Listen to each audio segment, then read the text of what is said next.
Ibrahim Asonko. I am the host of the show. And with me, two gentlemen, as you can see. On my left, Dr. Omar Malmo Sambou. You know him. He's been here tons of times already. In fact, people are asking me to make him a special guest or perhaps even a co-host of the show. He already co-hosts with Aliu, my little brother. But I told Omar this is his show. He's always welcome to come on the show. And through Omar, I've also come to know Sirif Janha. Sirif is a frequent writer and also researcher and commentator on Gambian political and social issues. Now, both these individuals are folks that I deeply admire and respect. And I want to begin this episode with thanking both of you sincerely for agreeing to come on the show, for us to have a dialogue on issues that are pertinent to our country. Now, the focus of today's conversation primarily, as you would come to find out, is on the ongoing case of Ousainou Bojang. Now, these two individuals agree a lot on a variety of issues relating to that particular case, but there's also a point of difference between them. And so that point of difference is why I have them here today for us to have a dialogue. I hate to call it a debate because at the end of the day, that sort of presupposes in our context that we are going to just not listen to each other and we're going to fight. That's not the essence here. These are two serious individuals and we are going to have a dialogue or a conversation. And my intention is I'll be here to sort of moderate and also set out, the parameters for the conversation as well. And I hope the gentlemen will also give each other the courtesy of listening to each other and hearing each other out and also addressing the issues of the conversation. So, what literally sparked this need to have this conversation is obviously Sirif Jangha writes very frequently about a lot of issues. And recently has also been writing about the Lamin J comments that followed the verdict of Ousainou Bojang. And obviously, you know Malmo Sambou. If you know anything about the ongoing Ousainou Bojang case, you know Malmo has been the leading voice and advocate for justice and accountability, but also a free and transparent process as it relates to the case of Ousainou Bojang. So he has sort of been the leading voice in the fight for liberty and freedom for Usenu Bojang. And now we now learn that the state has filed an appeal through the Justice Minister during his press conference that he held a few days ago.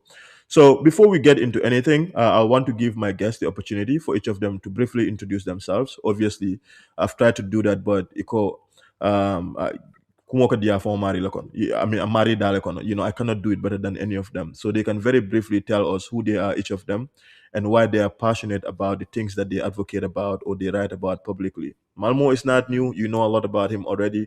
But still, for the sake of formality, I want to begin with Malmo reintroducing himself and why he's so passionate about justice and accountability and advocacy for the Gambia. And then we'll shift to Sirif as well. Malmo, please go ahead. All right. Thank you very much. Like you said, my name is Omar. You know, typically I love to say from Bruford, and yeah, on what I do, I think justice is basically what should serve every society. It's just, for any decent society, it must be based on transparency, accountability, and justice. And in the absence of that, we cannot live in crude societies. We cannot live in a jungle justice. So, justice in itself is just us.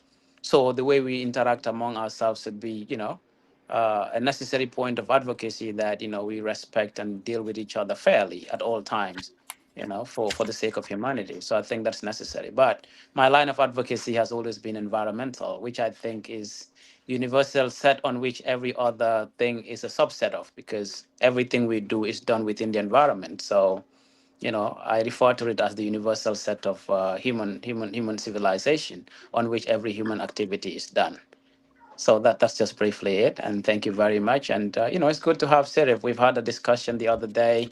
This was a discussion on what we think, there are convergence and divergence. And, we put up the points respectably to the people who would be listening. And, each one would have something to take and one thing to agree on or disagree on, which is very necessary for our democracy.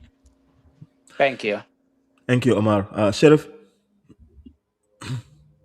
Yeah, much for the opportunity to converse with Omar for the second time.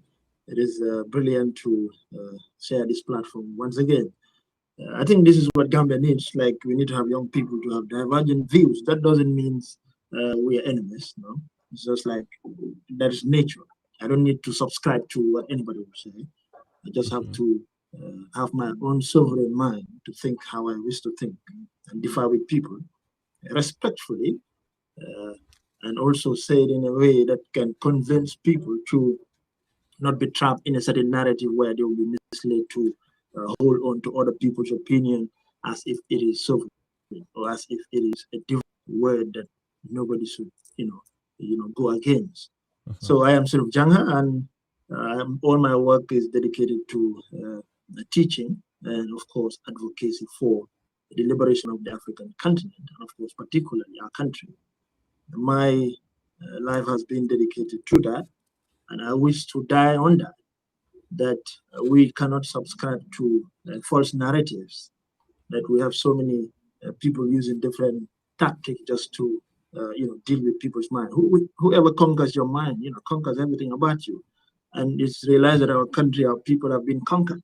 Our minds have been. So that's why we dedicate everything to research, to reading, and understand. When somebody talks, we want to analyze what this person is saying. Is it really, out of sentiment, out of opinion, out of facts? How is it that benefiting our people? So I think it's important for us to have this conversation. And thank you so much for the opportunity to be here. Gentlemen, thank you very much. Before we get into the crux of today's conversation, which is to assess Senior Counsel Dr. Lamin J. Darboe's comment following the verdict of Ousainou Bojang, and also, by extension, the President's comments when he denied or rejected the verdict of the courts in relation to this particular case. I want us to look very briefly on the ongoing current affairs in the Gambia, particularly the ones making headlines in the media. And I want to begin Malmo with registration. I think it's in fact imperative for us as young people, us as youths, to make a clarion call to other young people in the country who are eligible to vote to consider voting. But I think it's also absolutely imperative for the process to be transparent, free, and fair, and devoid of any political manipulation whatsoever. And so, some of the reports that we're seeing, I think, puts a dent on, in a way, the credibility of the process. And I hope that is not the case. And so, hopefully, Malmo, we can begin from there. And tell me what you're seeing. If there is any message you want to send to the young people of the country in relation to registration for the December elections, but also the safety and quality and transparency of the registration process, contrary to some of the allegations that we're hearing of what's going on. If there's any reaction that you would like to share, please, by all means, go ahead. All right, thank you very much. I think elections are very important. They determine, who rules our countries. And for the most part, people think that it's good to become a scientist and it's good to become, an economist and all of that. But, if you look at it on hindsight, the politicians determine, what, science researches or what, an economics does here and there, because the politician controls the narrative, controls the country, puts the budget and directs the budget. So if you're putting probably $10,000 into research in a country, then you have very limited research to do. So at the end of it, everything that we do will now be left with politicians. Even at the level of the United Nations, you realize that all the scientists would go into the negotiations, bring about all the terminologies, and when you get to the high level segment, is the politician to take the political decision. So the political decisions that are taken in any nation controls the narratives of that country. So therefore, no matter what you think is your field of expertise, politics is essentially part of our daily activities because it determines the education you get, it determines the quality of healthcare you get, it determines the quality of water you drink and the quality of services you get. So all of those things in your activities will be determined by the political, leadership that you get in the country. So not just young people, but I think, across all, across the board, intergenerationally, we need to encourage our people to go get their voters card and, of course, be part of that process to pick a leadership that they all feel this is what, represents what they desire. So, irrespective of our political differences, it is a collective responsibility to go get those voters' cards and, of course, be part of that process and make sure we vote. The challenge that we are getting now, sorry, Khadija is making a little bit of noise, but the challenge that we are getting now is like, people seizing Alcalo stamps.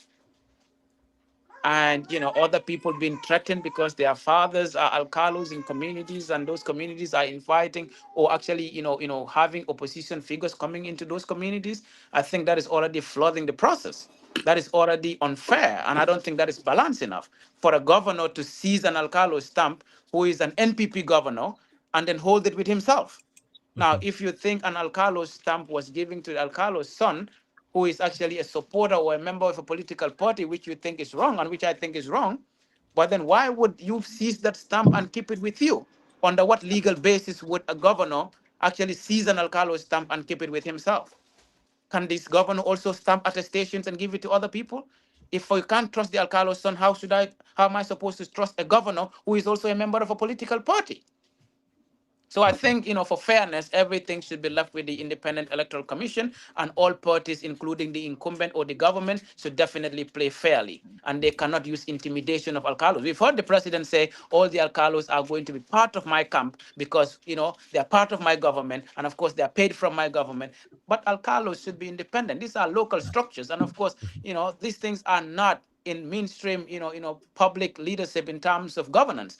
But whereas those local structures existed before Gambia becoming even, an independent nation, we need to allow those, communities to exist the way they existed Yeah. and independently. But if you continue to interfere in those, processes within those local communities using intimidation, arrest, and of course seizing of stamps, then I think the process is already a failure for most communities. Because what would happen is some of these alcalos give lands to many people for free, and if the alcalo's job is now threatened, the alcalo will go to his people. Man malen fi andi yen yep. Malen joh land free. The people will also tend to vote for the regime just to protect the alcalo. Because remember, some people in this world, like without those alcalos, they will not even have a house to live in. They owe them that. So if they see that their positions are threatened, their people will defend them, even if they don't like the regime. And we have seen that in the 22 years of Jammeh's regime. And now we are seeing, a reflection of that, or the emergence of that happening again in the country. We've seen it in a different community in Fonyi. Now we are seeing it in other communities in Sierra. We are actually hearing that a journalist was actually, called to for questioning simply because his community organized an event where Sidinjai was invited, and of course Talib Ahmad Bensouda was invited for a community fundraising event. And CD was not happy and ordered for this person to be arrested, interrogated, and his documents seized because he's the son of the alcalo. I think that is wrong. That is wrong. Yeah. And this is now Uh, now said that it's a valid statement and it's true that it had happened. I think that is not right, that is not fair, and that is undemocratic. Sheriff, how significant is the role of the Independent Electoral Commission in this entire process in terms of ensuring confidence within our electoral system, such that we can confidently say that the December election is going to be free and fair and transparent? Because at the end of the day, election has three phases, we all know: pre-election, during election, and post-elections. But one of the most important part of any electoral process is what happens during registration. Now, ours is one that for a very long time has been very credible. Has been one that has been devoid of, at least established electoral malpractices, as we know so far. A lot of what we've heard are sort of allegations because they've not been proven in any court of law. And so I do want to ask you, what is your reaction to some of what you're hearing from the Independent Electoral Commission, and what important role can they play to ensure a free, fair, and transparent electoral process? But if you may also do a reaction to the role of alcalos, should they stay political or apolitical? What significance is it for the president to ask all of them to do politics for him?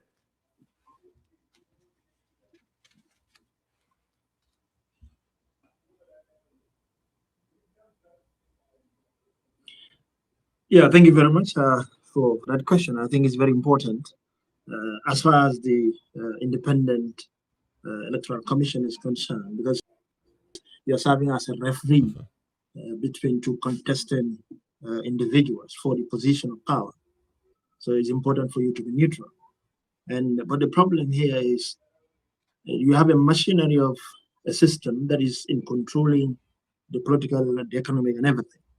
And sometimes, just as Omar said, you will have the those people in control of political power to influence that which is being carried out within the system of the Electoral Commission.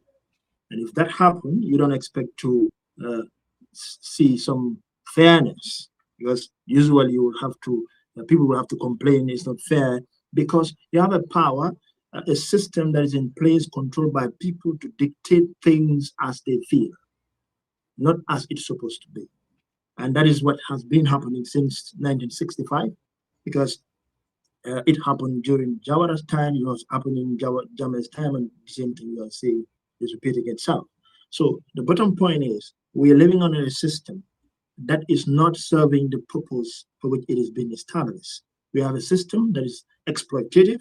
We have a system that is oppressing the people. We have a system that is not really established or is founded upon injustice. So that's why you would complain all the problems. You would complain about, unfairness.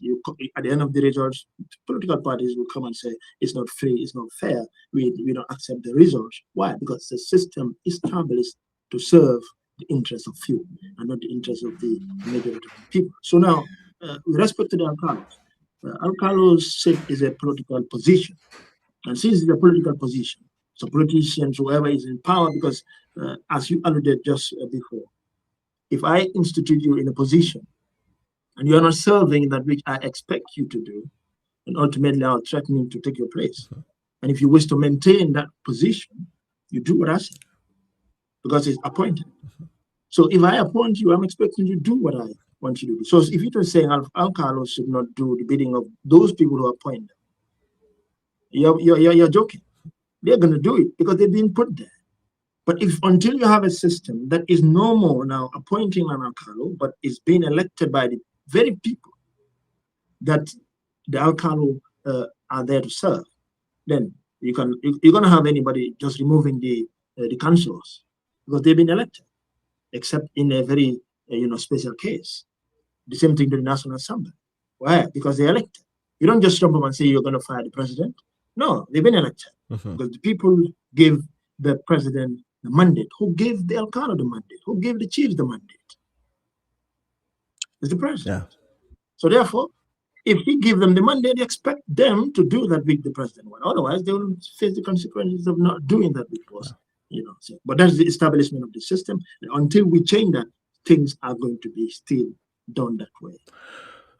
Omar, the second issue, before we get to the main issue, and that's the second current issue I want us to talk about, is the issue. I don't want to do a free marketing for the company, but as it relates to Wave, the money transfer company, with the advertisement that we saw, it's almost trying to make it something bigger than it is. I mean, I've seen it. All of us have seen it, I'm sure, because Gambia social media, as we know, it's hard not to see stuff, right? And so I'm curious as to what do you all make of it? Because, and I can tell you what I think about it. I just think that people need to focus on bigger issues than any form of idea that there is some form of social engineering that is happening, because that's not what it is to me. It's one thing to see some form of job advertisement that is out about some company, about what they want to do, and to completely make the conclusion that they are pushing a particular agenda against a particular group of people. Uh, this whole tribal issue, sometimes it gets to me in a way that I don't think is necessary. I think people should focus on much more bigger issues.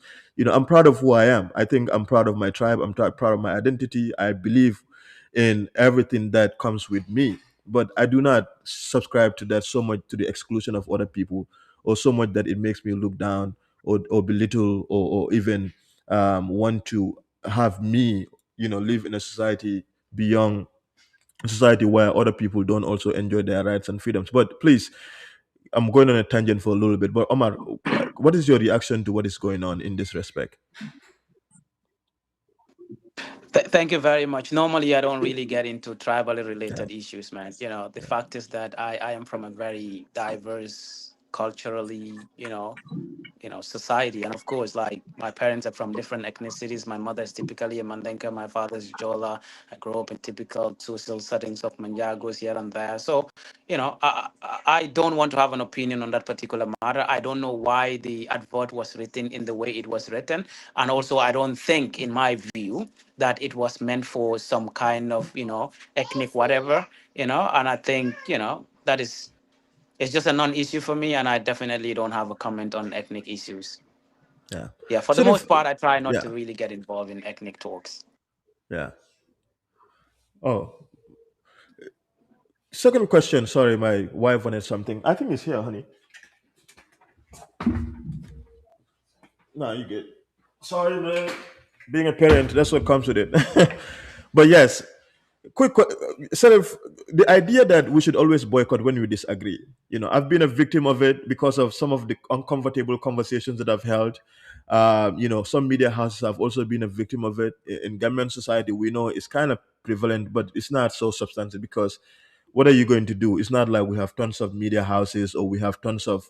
It's not like you're in Nigeria or in America. So if you don't want to see me, you just gotta do a lot to avoid me because I'm gonna be there, right? And if you don't want to come, other people are going to show up. But I'm curious, this idea of boycotting whenever we disagree about a particular issue, is there any meaning to it, or people should focus a little bit more on much more important issues than always trying to say whenever we disagree, we just boycott?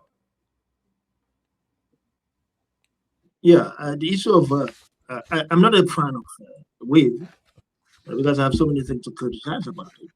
Yes. Because that will remain right now not to comment on it because what they are doing as far as our financial aspect is concerned, we have series of questions to ask.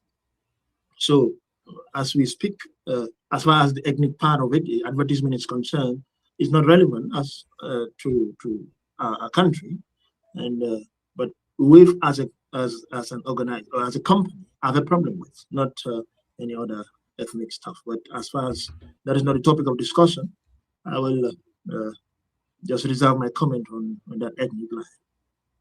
I mean, you're welcome to share. This is obviously a conversation between us where current affairs are important too. I think our identity and our tribal or ethnic issues are important to talk about because whether we accept it or not, it is a major issue in the country, and people are seems to be divided on it several times, and it's important to elevate the conversation where people understand the nuances of the subject. So I like to bring it on. I don't avoid it, but I like to have conversations about it. So if you have opinions about it, I would say yes. Yeah, it's important, Mhm. but not relevant. Let me put it like this. Okay, maybe they make I don't know exactly what the advertisement is all about. Probably also others don't know. Maybe it's a matter of having advertisement for their cashiers or somebody to a particular, ethnic to or whatever the case may be. Okay, we are living in to comment on it, we are living in a diverse country, so there should not be any select, activism as to what category of people, as long as their ethnic is concerned, to work in a particular company. That would be particularly wrong. Now, if that's why I have so many problems with Wave. Okay, if you do that, what are you doing? If you take one particular identity or one particular ethnic as your yardstick for employment, then you're bringing discrimination, and that discrimination will lead to more greater division within the lines of those ethnic. And even if we were trying to close the gap, you have widening the gap now. The criticism will continue, and then it can lead to so many things. I think we've even not only on that side, waves should be stopped in this country. That's all. Wow, that's big. I'm not going to explore that, but I'm just saying the fact that you said waves should completely be stopped. I think they've been, I mean, I may be indifferent to a lot of, I mean, not indifferent. I may be unaware to a lot of issues that or problems people experience with wave. But I think in some ways they've been important to us, especially some of us in the diaspora, in terms of how convenient it has been in helping us send our remittances back home. Don't you think so? Let me ask you, do you know exactly who is controlling Wave itself? Do you I know mean, do you know? whether government is in control of But Wave? do you know a lot of other things in the world too? Do you know who are in control of them? That's just there's a lot of No, things. we're talking about Sort of go ahead. we're talking about now. We're talking about a country that is crippling, okay, that is crawling, that is not yet to stand on its feet economically. All right. Now you have a foreign company coming in. How are we auditing them? Are we in control of their software system? How much money are they collecting from us? Okay. Are they paying? How much are we? Because well, let me put it: if you put your dollars in a bank, right, or in a system that we control, then we have access to the money, and we can do whatever we want to do with the money, right? But if we have a system that is not within our own periphery, we are not in control. So whatever resource you put there, how are you going to get it back? How are you going to regulate their activities? How do you do that? So as far as the issue of, I think we can have a broader discussion on the issue of wave another day, where we can go into the nitty-gritties of whatever is happening, and then we see what we can make criticism of, and make further studies of what they're doing, and enlighten the public what they are doing. I mean, I agree with you to some extent. I think that would be necessary to do at some point, for us to dive into, because again, the main overriding objective of any business is to make profits, and that's not unique to Wave. There are companies in Gambia that are predominantly Gambian owned. They are perhaps even more exploitative. So I just don't like the selective outrage when it comes to businesses. Businesses are not mostly human. We know that. All they're interested in is to make more and more profits. And for me, sometimes this idea of boycotting, or that they should be completely starved, I think is a little too extreme for me. But that's my position. Now we're going to move on the conversation proper, and hopefully we can begin with Omar. Let's begin from the areas that we agree on. Omar, you've said that you agree with Sheriff on a variety of issues on this particular subject, and let's establish that first, and then we can go to the points of difference. And I'll begin with Omar. What exactly are we discussing? Sirif has an opinion, Darboe's whatever, and I have a different perspective to Yes, it. yes, So but so the the variety of point. things. So let me When we establish have this a first. discussion, then we know what we agree and where we are disagreeing. Good. So that's what I first want to establish. I know we all agree. At least I want to believe our point of agreement is that we all believe that we respect the verdict of the court, right? That the court adjudicated the matter of Ousainou Bojang and his sister, and he has been acquitted and discharged of all the charges that have been put against him by the state. Is that we all agree on that. If anybody disagree with that, please make your point noted.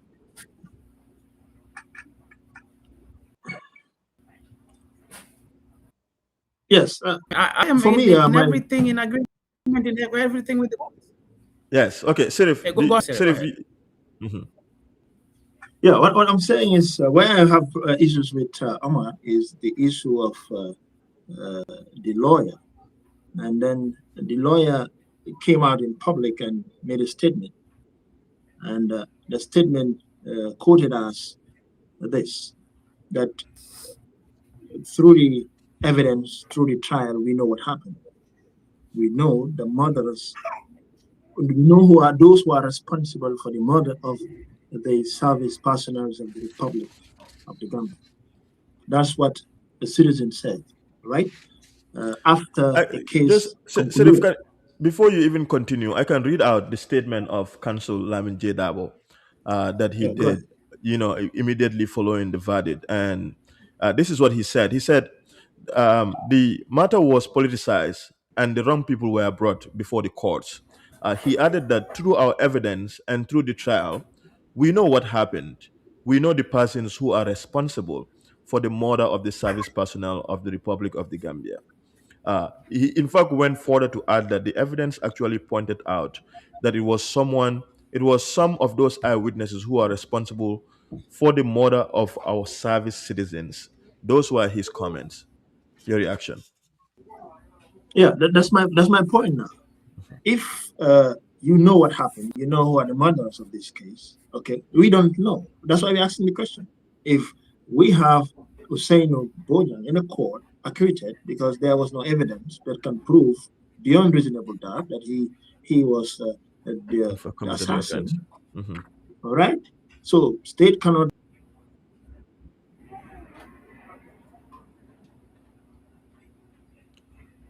Sheriff, are you here?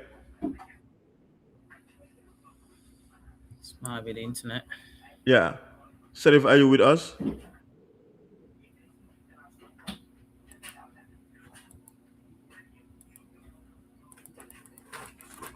Omar, it seems he's having internet problems. But yes, Omar, if hopefully he's able to come in shortly and continue, but I'm just going to defer to you quickly to ask you um, why you particularly agree with Senior Counsel Lamin J. Darboe.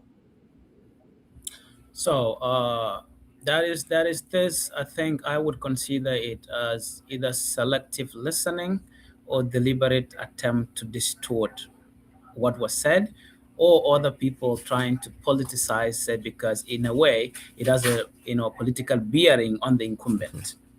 First, he said, in the totality of evidence provided to this court, and while the trial was on, it became very clear that something did not go right here, and that we know what happened, and we know the people that were responsible for this. I will take you through the chronology of activities and things that happened during this trial. And that would suggest only one thing: state complicity or deliberate attempt not to bring the right perpetrators to justice. And his statement do not only have a bearing for today. When a government is ousted that refused to actually do justice to a particular case, this statement will become more valid when a moment of that nature comes to like RC. Of course, no, because Omar, yes, I can hear you. Right? Great. So what he said is we know what happened. So why did he say so? Through the chronology of activities or events that happened. First, we know 2 people got shot, or 3 people got shot, and 2 died on the spot. Now, while these 2 died, there was a vehicle within the scene. This vehicle, bystanders said, that belongs to a police officer or belongs to the person who killed the police officers. But while we were investigating this matter, it came to light that this vehicle does not belong to Ousainou Bojang, whom they claim it belongs to. Ousainu's vehicle is a Peugeot. This other vehicle is basically, I think it's Mercedes. Now, through J. Darboe's investigations or through the trial, it came out that this vehicle is a loving member of the police who has a man, and of course, an orderly to one of the governors. What does that tell to a curious mind? During the trial, but within that trial again, we noticed that the people that were prosecuting this case were trying to hide matters relating to that vehicle because they refused to bring it to the court. And until one of their witnesses mistakenly mentioned it, then counsel asked the judge to make sure that they bring documents of this vehicle. Why was the state prosecutors trying to hide this vehicle? Concealment. That raises questions. Now, the chronology of events that would lead to that, statement by J. Darboe leads to one thing again. They told us that Usenu wore a combat boot to commit this particular crime. But Ibrahim, who will go to Sukuta traffic light and tell me that there is only one footprint there that we recognize and belongs to the Suda? There are more questions than answers in that aspect. And you went to somebody's house, you look within their terrace, and you pick a combat boot, because, of course, a combat boot, and then you took this combat boot and claimed that it was the same combat boot that footprints were found at this place. But you did not show us a photo of the footprints that you took a photo of, and in comparison to understand that this is exact footprints that we met there. What investigation was there to compare the footprints to make sure that, of course, it is the exact footprint? That never happened. Just for this person to be told to wear the boots, and the boots did not fit him. Ibrahim, why J. Darboe would state a statement like that? While in this trial, we knew what happened. What happened is that the state told us that Ousainou Bojang is a rebel. The state had no reason to lie. What happened is that the state told us that Ousainou Bojang works in Brikama Area Council, and we knew it was actually the people of the UP that were complaining about a different law that questions the regime. But Ibrahim, why would one suggest that we know what happened, and of course the state needs to investigate this matter thoroughly? Because that is also part of the statement that J. Darboe made, that the state needs to investigate this matter thoroughly. That speaks to one thing. You get a suspect and you format the suspect's phone. Where on earth have you seen that? Excuse me. Bless you. Where on earth have you seen that you get a potential perpetrator of a crime as heinous as that, and then you deliberately and intentionally formatted the suspect's phone? What does that speak to? What is the state hiding? What did they find in the phone that they decided to format it? Well, that's tampering. It almost seems to me to be tampering with evidence. Exactly. So if the state does not know what happened, does the state have any mark the suspect's phone? Ibrahim, the statement tells you that go and impartially investigate this matter. The government need to impartially investigate this matter. That suggests one thing. The state told us that they have an incriminating audio that was recorded by Mama Jabi. Do you think, you studied law, do you think the DPP has any right to come to the court to deceive the court by lying that the Mama's audio is lost? Why would the state say this audio is lost? It's on the basis of this audio that this woman was giving $1 million of our taxpayers' money. It was on the basis of this audio that Ousainou Bojang was arrested. So at every level, if you look at the chronology of events in this case, you can see that at every level, the state has something to hide. The vehicle was hidden. Second, all these lies that he works in Brikama area country, he was paid money and part of the money was recovered. Do you realize that not even a penny was brought to court as recovered money from Ousainou Bojang? The totality of everything that, the government spokesperson said on West Coast Radio was actually said that it's all lies. That speaks to one thing. Ni bulu medong. Ida manyedu nade. Imam kumil long. Mune be bulala kuma fola je min ten tonyati. Hakiri jahaso nata walato. And then while the trial was on, the state was not providing all the documents to the defense.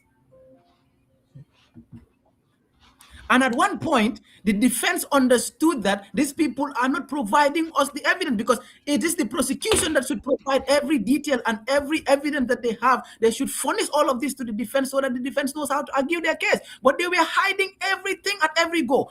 It got to a point that Darboe had to actually get other people like forensic experts in the United States and different parts of the world to support him in trying to establish justice in this case. But let's go to the military witnesses who claim that they were coming from Palmarima and at the same time, for whatever reason, they were actually calling each other. That suggests one thing: possibilities of coordinating to commit this crime. But why would somebody say we know what happened? We know what happened simply because you brought in a watchman who claimed that on the day of the incident, somebody threw a dismantled gun at him, and for whatever reason, he did not give this gun to the regime or the government or to the police, but the gun was only picked after 10 days. Moro, natonya fon nunyoy. Nitebe masakunda. Inata witness of a witness of minko lungo min na mo fa keda lungo lo ye dismantled gun diatera.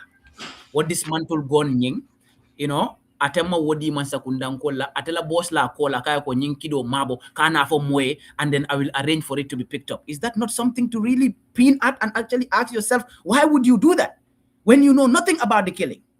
But again, this person told you to hide the gun, and you actually did as he said, and you never tendered this gun to the police until after 10 days, and the police came to court and told us that this gun cannot be subject to DNA.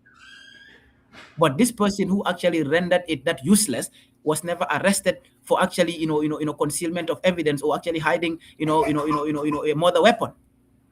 But this is a person used as a state witness. But I remember they told us that they got a driver who actually drove Usenu and Amit to the border. And this driver claimed that these two were speaking in Jola until they got to the part that they have to speak about the killing. They spoke in the language that he understood. Moro, ndebede sambaka. Ebe kango foka mmamimwe. bare kabiri futa da faro fola dro ya fo kannanga min moy saying hani ayata wada mada ma fo hakili jahazol bare hani atara ya fo nga moy muna atna medu ndi Brikama police station kado ya fo wato minna de we were somewhere around Brikama garage, but I still continue to take you to the border. So muna atin nambe wala sister mutalanko ay nyimma ko ele puruka kana aiding and abetting, but inte drive me ya fo nga moy, and I still drove them all the way to the border until with state witness wallet. How, even if these two were guilty, how does that actually leave the driver out? Tomorrow isa nyinko lanyo kanyawo nyanyama ikalone kokula manta kuja. So of course, Darboe will not have probably outright incriminating evidence as to say nying felajang karla DNA lo matela, because if the state masterminded a crime like this, they make sure that there is no traceability of any evidence, and that is what we have seen at every stage the state doing, because Alonco is the same state that told us that only 3 bullets came out. But remember, the 3 military witnesses said that this person killed 2 and injured 1 and was also shooting at them. How can that be 3? At every stage you realize that they are hiding, including even the Ministry of Justice. But remember, it's the senior personnel of the prisons that told Ousainou Bojang that they have CCTV footages, and he was on those CCTV footages. Do you know that up till this day that CCTV footage is nowhere to be seen? Who is hiding it? Who has it? Where is the gun? Except this gun. So at every level, you can see the state in one way or another concealing evidence and concealing other things, and of course hiding information. Even in the courtroom, they were not providing enough information to the defense, and the defense had to transition from being a defendant to an investigator, whereas the investigation was actually done by the police, and we realized that the police investigation was a fraud.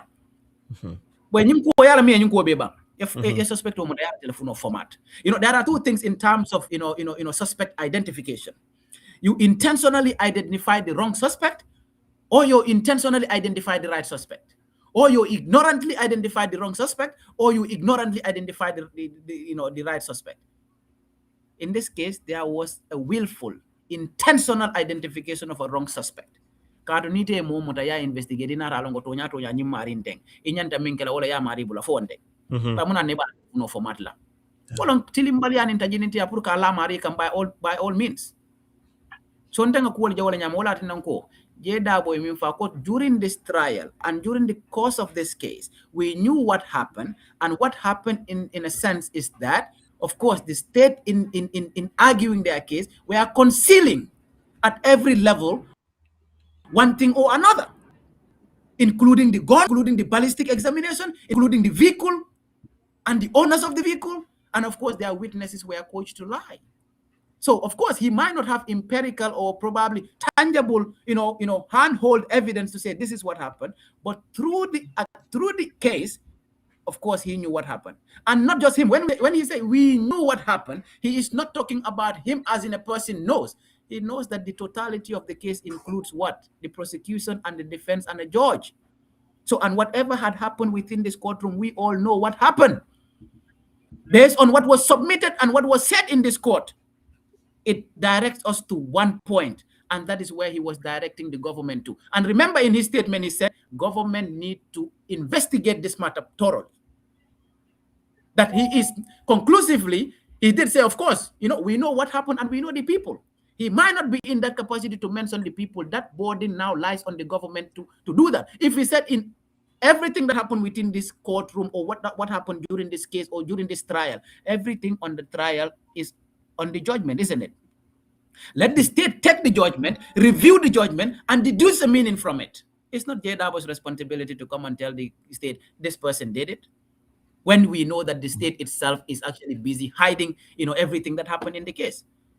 So for me, he deliberately didn't want to tell the state that you actually committed this crime, but he's telling them that, of course, we know what happened and we know the people that did it. And of course, during this trial, we've seen your actions and inactions towards, either witnesses or evidences that you continue to hide. And if you read the entire judgment, you yourself with your independent mind, you will understand that something did not go right here. But to suggest that he needs to come out and tell the people that, oh yeah, he needs to tell us who did it. Yeah. So my friend is back. Before I actually proceed that probably you can let him come in and probably tell us what he thinks J. Darboe needed to do, or probably could have done it better.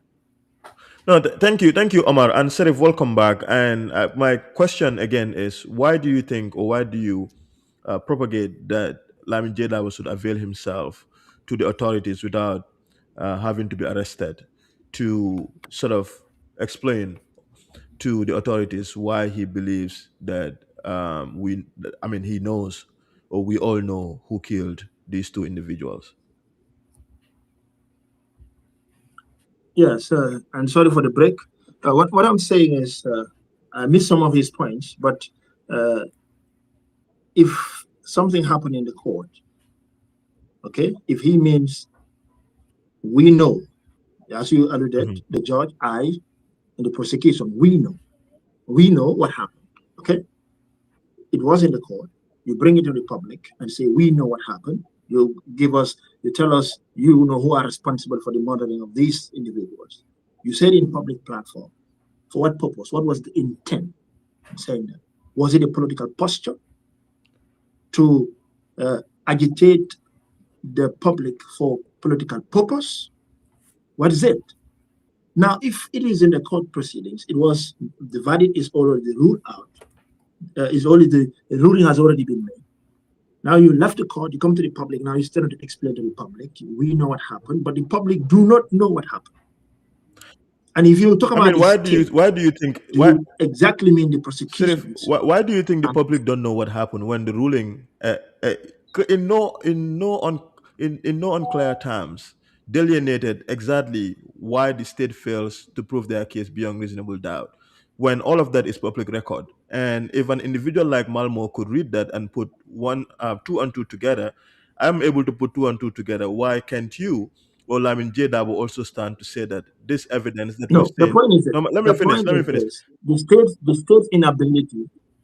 Yeah, let me finish. What makes you think that Lamin J. Darboe is not within his right to make a public comment like that when he has been intimately familiar with the case, when he has been the one to defend Ousainou Bojang, when he has been presented with all of the evidences that have been presented before him, or at least he has presented against what the case that the state has, that you do not think he is within his right to make those comments? No, I didn't say he's not within his rights. You have all the right to say. But what I'm saying, when you say you made a statement in the public, you are dealing with people who do know nothing, who do not know exactly what happened in the court.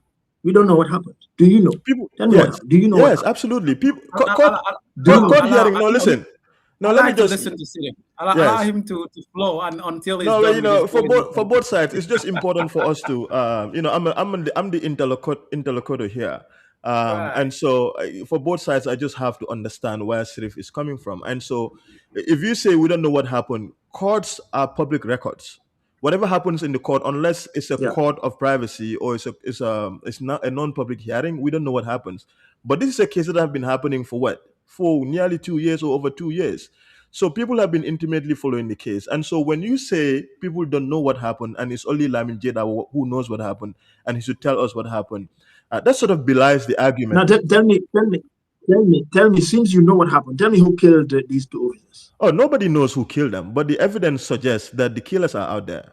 So that's what we are talking about. We are talking about who killed these people. Yes. You know what happened. You know who are responsible for the killing of these people. I'm telling you, how many of us do know who are responsible for the killing of these people? Because if you following what Omar is saying, okay, and you look at Omar since in the onset, I was following his case. I never make any comment because there was no evidence for me to make any comment. But when the verdict, then I have my full responsibility to chip in now. Because in the onset, he says, when I heard the officers, okay, make their public announcement of the arrest, that's the onset I know there was a problem. There was a fabrication and there was a manipulation. That's what he said in the beginning.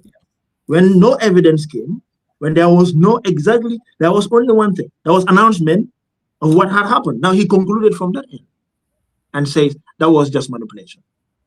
And then he was following through and all the argument he has been making from the onset without even having a proof of what you are saying.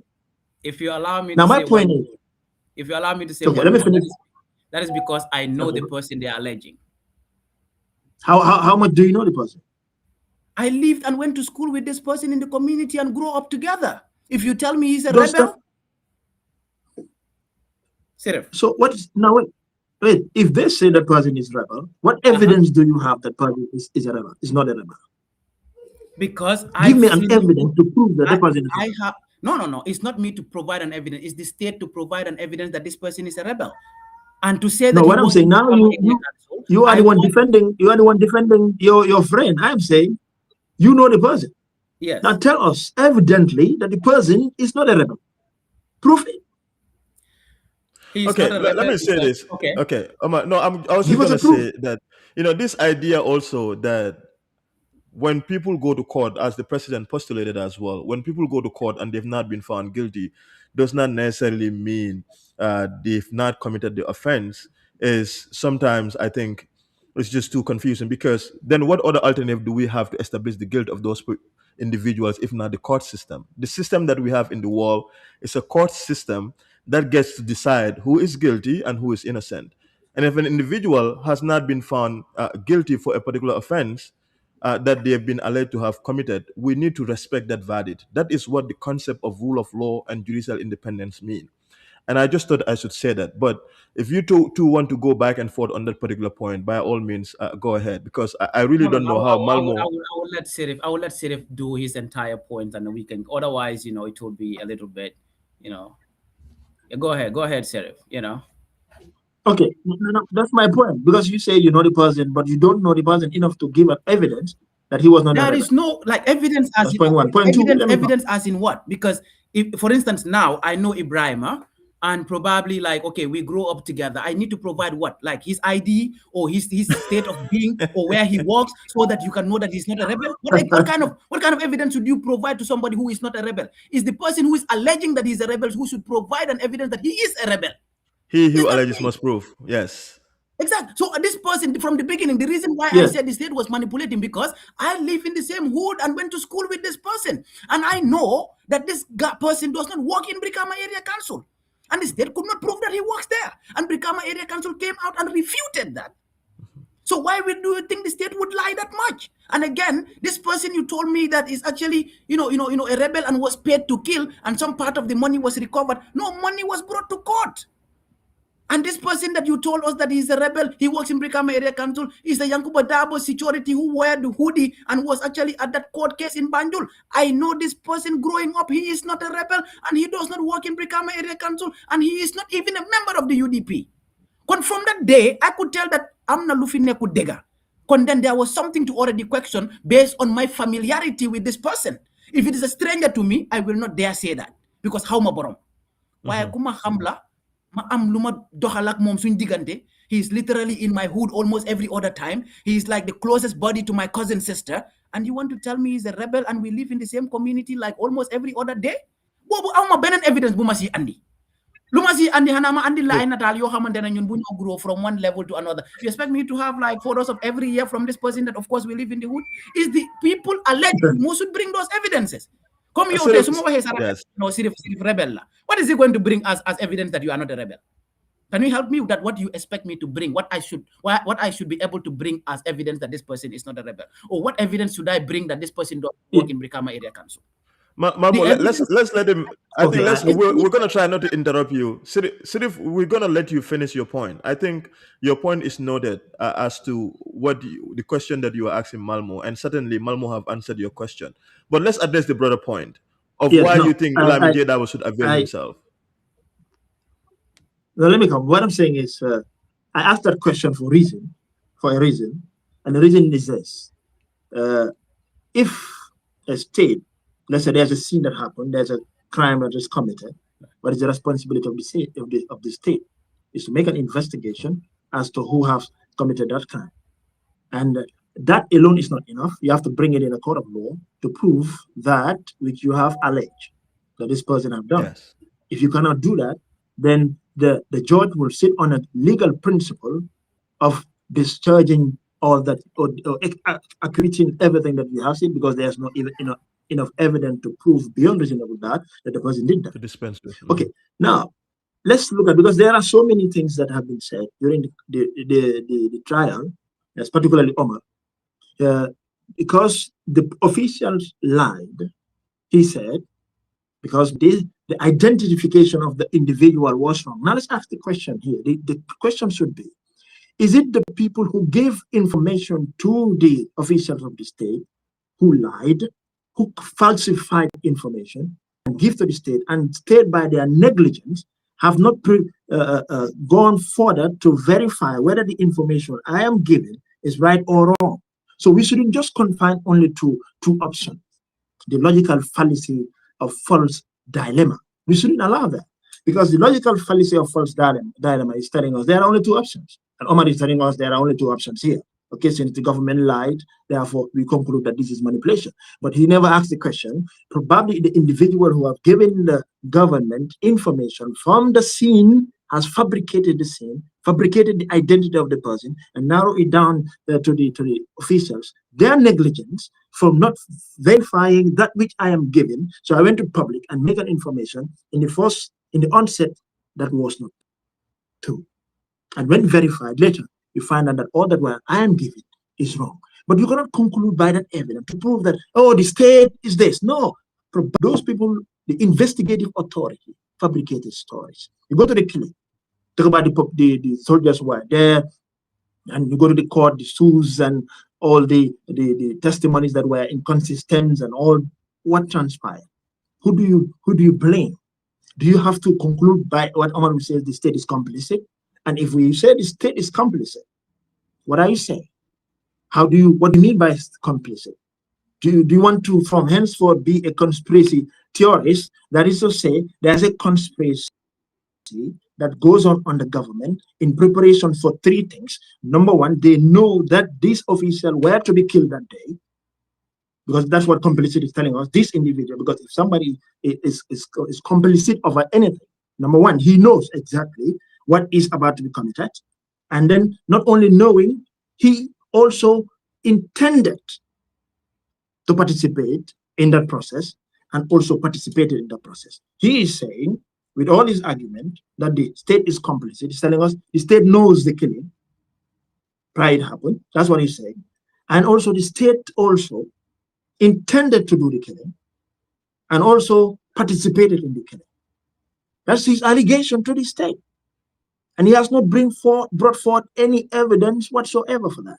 You're just basing on all these, facts. Okay, Omar, you are muted. But Omar, by all means, please interject. Go ahead. So first, you did say that who did state relied on to get the information, and it could be state negligence. I will not call that negligence. That is intentional. Now, first, the state cannot rely on somebody from the scene to tell you that this person works at Brikama Area Council. From the scene, you cannot tell. It is not written on anybody's body where you work. It is not actually a tag that you go with to go to traffic light that indicates that you work in Brikama Area Council. But again, let me tell you through reflective thinking that before this case happened, there was already an animosity between the police and the United Democratic Party because of a Yankuba Darboe court case where UDP personnel were actually beaten by the police. And some members of the UDP made allegations, or they actually, came out to say that Pate Jallo, we will, revenge. We will actually, they made some wild statements. Now, during this period, another Pate Jallo, Sanjay Gomes and Ansi Jawo, all police constables, without a couple or a sergeant, stationed at this location, got shot and killed. And the state came out and told us what? It is the UDP. And of course, we know it was the UDP that was complaining about a Pate Jallo. Ousainou Bojang works in Brikama Area Council, which is false. That cannot be negligence or somebody telling you. That is deliberate and intentional. The state told us that he is a member of the Casamas rebellion. That is not negligence. That is intentional and deliberate. The state. The president also recently said UDP, or at least the leader of UDP, I cool on Yunkotole. That's not anybody. That's the president of the country. Before even that, the National Security Advisor told us from the government's investigation, because everything they were saying, they said came from their investigation. That is no longer intel. It is an investigation because this person is no longer, on the run. He is in their custody. Somebody in your custody, and you still claim that he works in Brikama Area Council? Janha, how long should it take government to know who works in Brikama Area Council when somebody is in your custody? Less than 5 minutes. is to call their CEO to verify.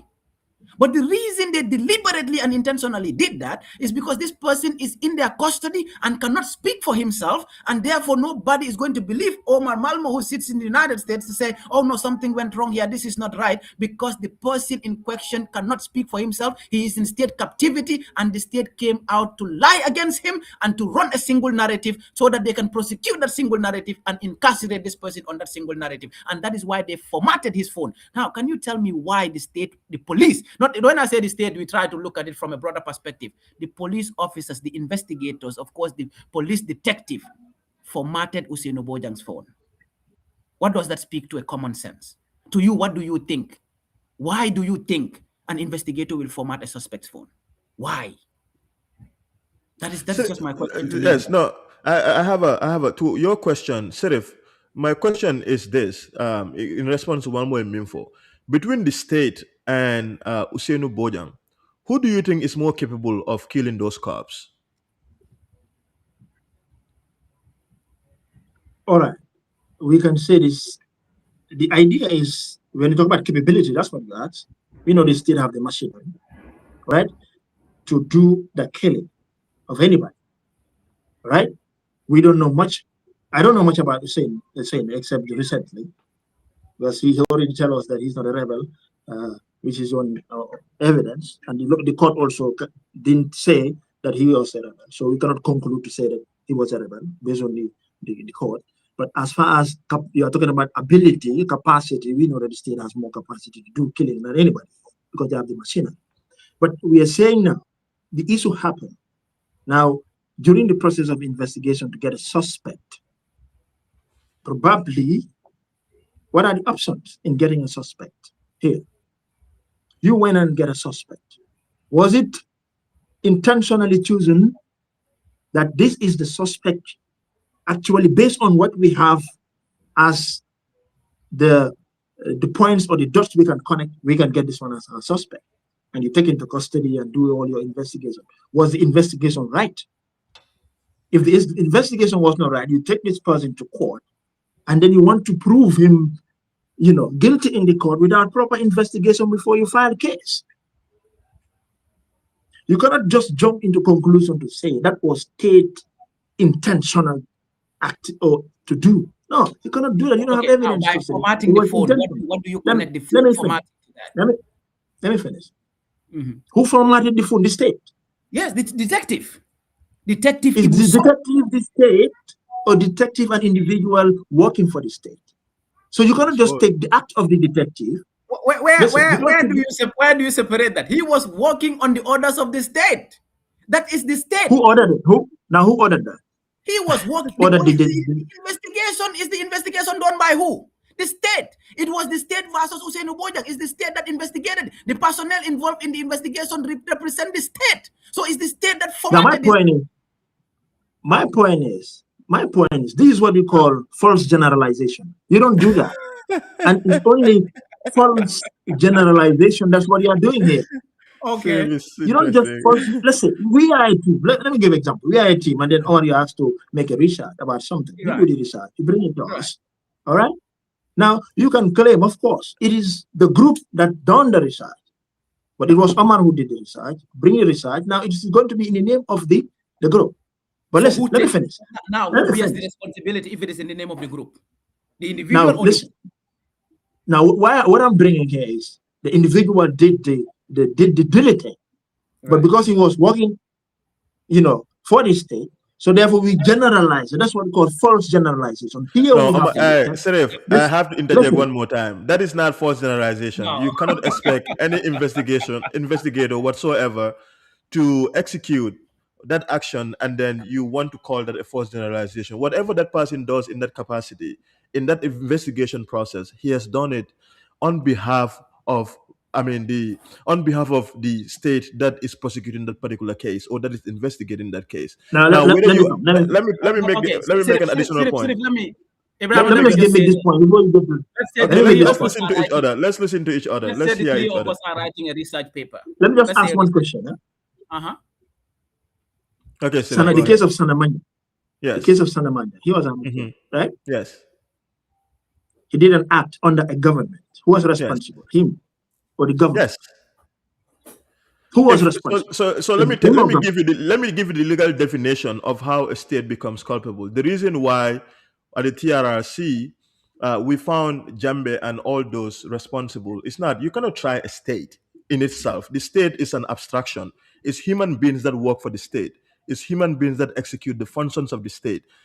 What state? We can't see a state in itself. It's people that occupy, and the constitution gives them powers and functions. Let me learn. Give them powers and functions to run a state.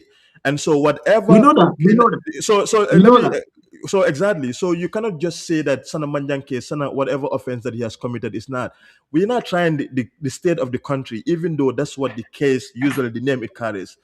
In the execution of his functions as whatever capacity Sana is, right? He is going to be responsible for those violations because he was in that capacity of power given to him by the 1997 Constitution of the Gambia. That is how it works.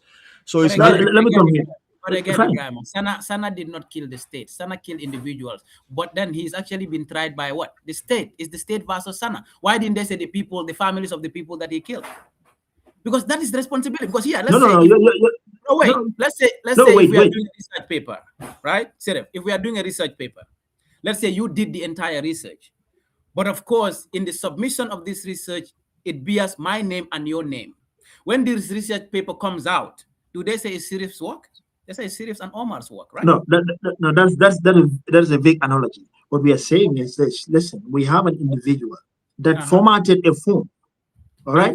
Now you cannot tell us. Listen, yes, because I'm working for an institution, I formatted it, right? So now you want to generalize it and say, then therefore, since he formatted it, therefore the state did that. That's not a good generalization here. No, that is a very good generalization. He did it. Listen to me. Now, this guy was working for the state. The state assigned him to go and investigate it. Now, members of the police force are responsible. They are the responsible authority within the state to investigate this matter. They were the same people that formatted this person's phone, and the person who did it in the name of the police force because he wore our uniform and did it. Not that he actually met this guy in the streets and formatted his phone. No, he wore our uniform, and in the execution. So whoever wears a uniform as a police, as a soldier, and you commit a crime, is the state who does that. That doesn't make sense. Committing a crime. No, it cannot be that. I don't think you understand very well how. I'm sorry, respectfully. It is being difficult. I understand okay, so well. Okay. Let's bring it I this understand way. very well. Now wait, Ibu so formatted his phone. DIG so said that they actually used codes to get him. The next minute, they said that Mama's audio is, why they got the person. The National Security Advisor told us that, the guy is a rebel and he got the gun from, Casamas. The Minister of Interior at the time told us something different. These people in totality actually constitute the National Security Council. Do you call the National Security Council the state institution, or do you actually look at these individuals individually and they should be individually responsible for what they say? Or they did not say it in the name of the state and they were not representing the state? Who were they representing? Who were they speaking for? This is why it's important whenever somebody is in a public position, he should be accountable for what he does because he is the one who did it. So he should be accountable. So you cannot take that person's deed in his position. Let me finish. Let me finish, Ibrahim. Yeah, Ibrahim, you're already taking sides. So what I'm saying, I enjoy. No, you're taking sides already. Let me finish my points because no, I don't want to take sides. I'm an interlocutor. That's my job. No, you are not right now. Right now, you are not. You are on one side of the debate, so you are not an interlocutor here.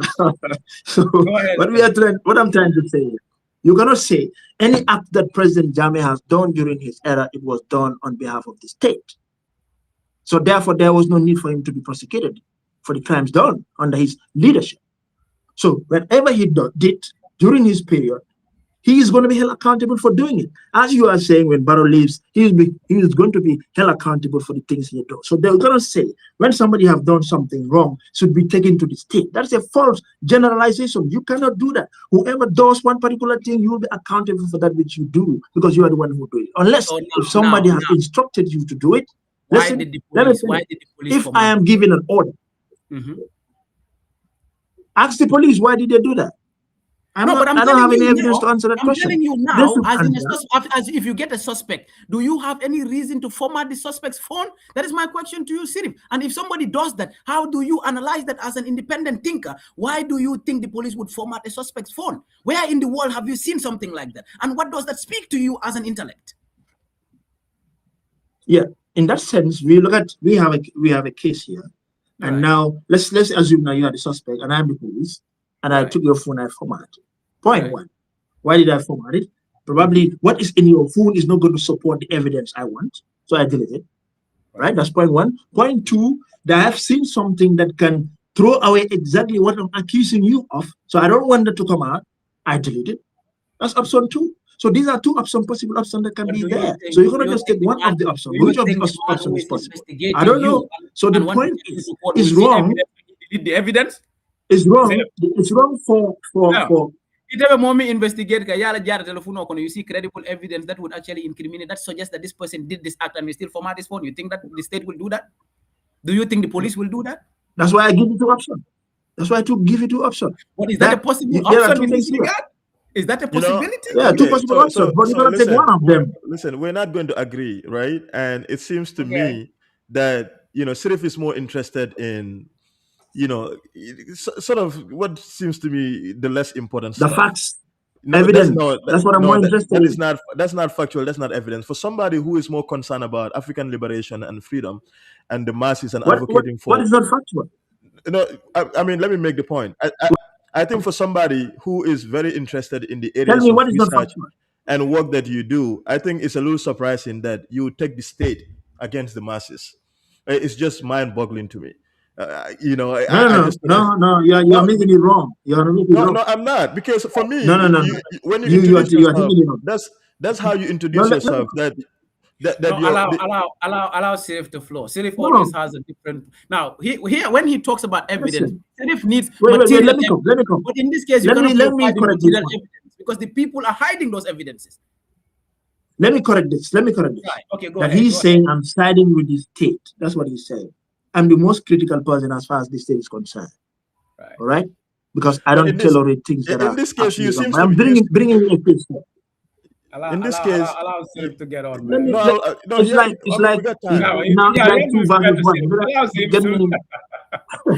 It's like he's taking sides now. You already have taken conclusion of your own point. So because I'm not saying what you want me to say, I don't hide away from my position. My position is very clear. I don't hide away from that. This is a podcast. I also don't hide away from my position, but you not being in your position should not be the reasons why you are saying what you're saying. What I'm saying is this: I'm not with the side of the state. I'm telling you there are so many possibilities that can come into place. Don't just take one of the possibilities and make us believe that those are the only possible possibilities. That's what I'm trying to say. Don't just purport your own narrative and want people to believe your own narrative.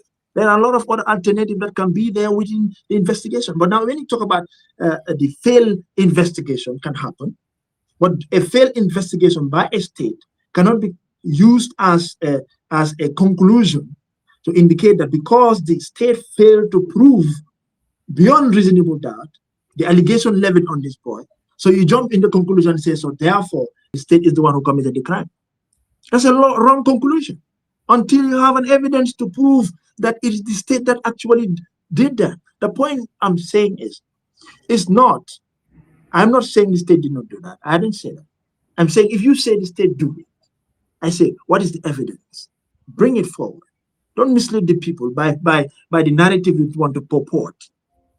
The point is bring evidence that it is the state that do it. With all the scenarios that was happening, all the failed investigations that had happened, all the evidence that were brought to court, the testimonies that were inconsistent, and all the things you can connect them. But you can connect them, but do they link it directly as a proof that it's the state?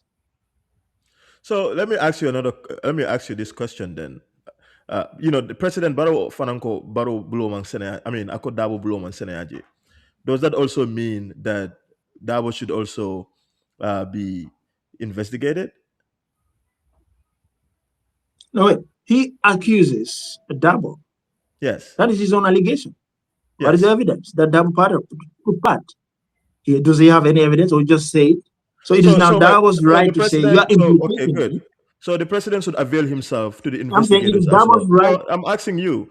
the president should avail himself to the authorities as well to tell them why he believes Darboe has a hand in it. By your own logic, should the president also avail himself to the police to tell them why he believes or he suspects Darboe's hands are not clean?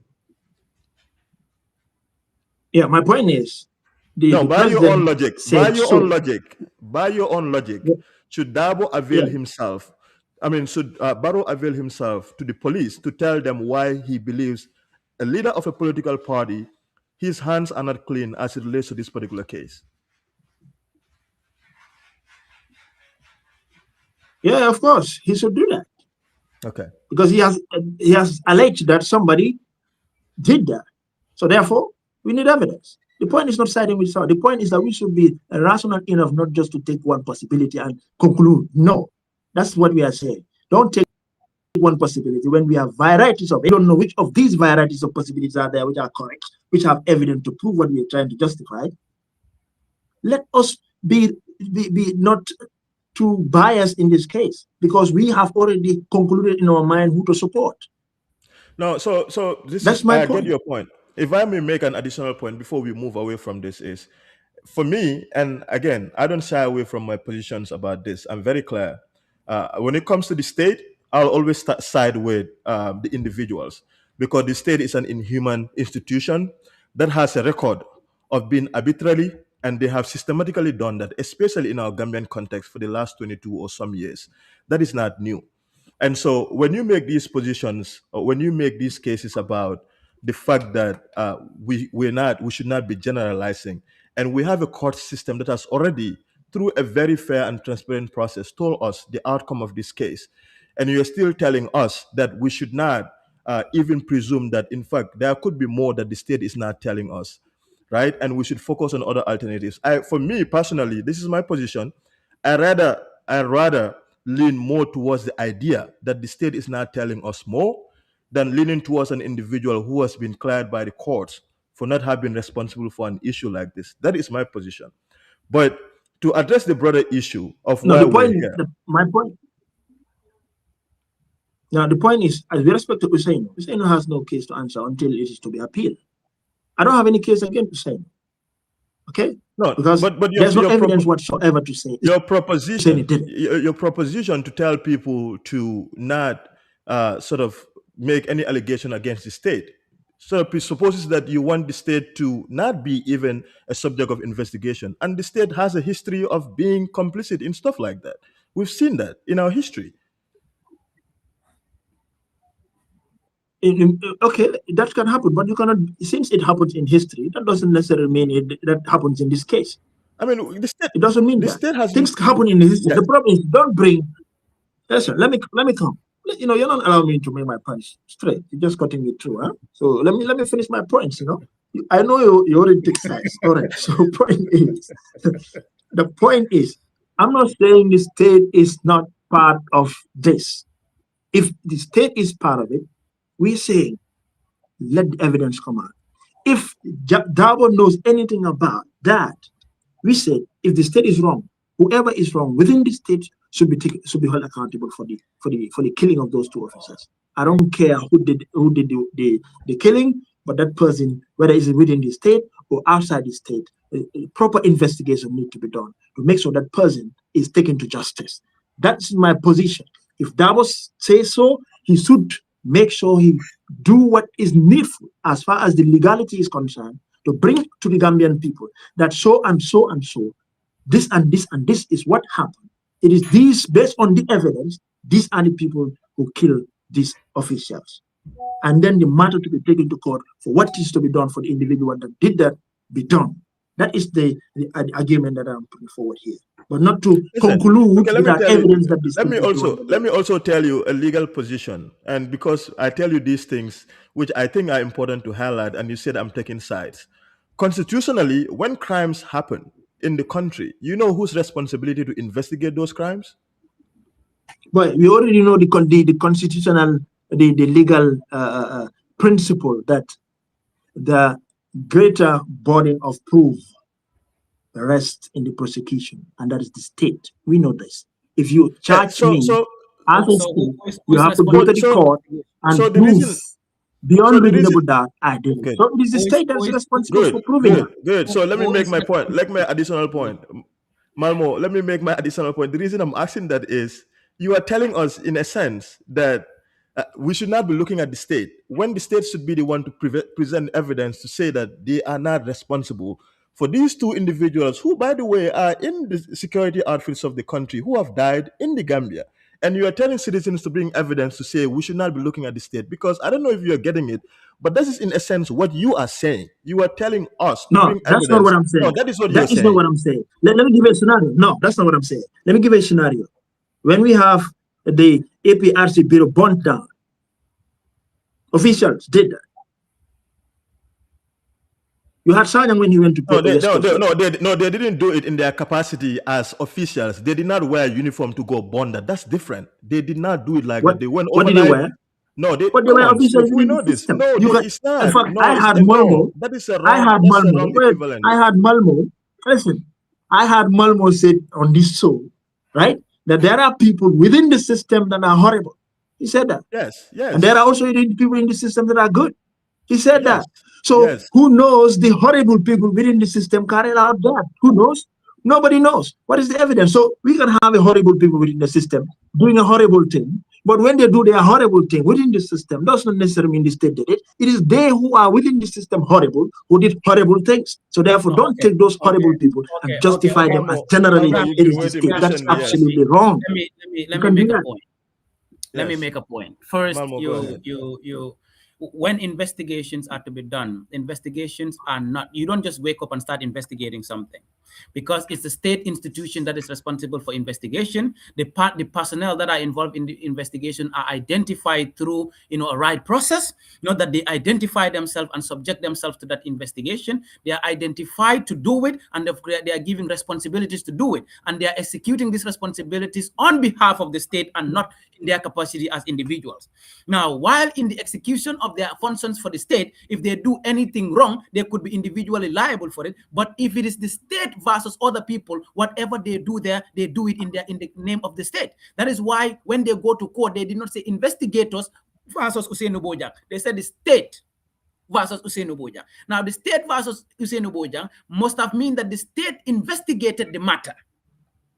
But the state is not an individual. The state is a collection of all kinds of sectors and individuals. And these individuals work for the state. And in their functions, they are doing it for the state. Now, while you are investigating a matter for the state, you deliberately and intentionally format the suspect's phone, and the state never said anything to that. They did not reprimand you for it, but the state continued through other persons and other agents to actually spew that propaganda, take the matter to court, to the point that even the Ministry of Justice, another another institution of the state, said that the audio, this so-called incriminating audio, is lost. That means the DPP was lying to the court. So the question becomes, do you now separate these individuals from the state? And who is the state and who are these individuals? And how does the state work? The state does not work in isolation. The state is made to function. Even if you talk. So now my question to you still is not answered. You told me that there are two possibilities. But let me make this.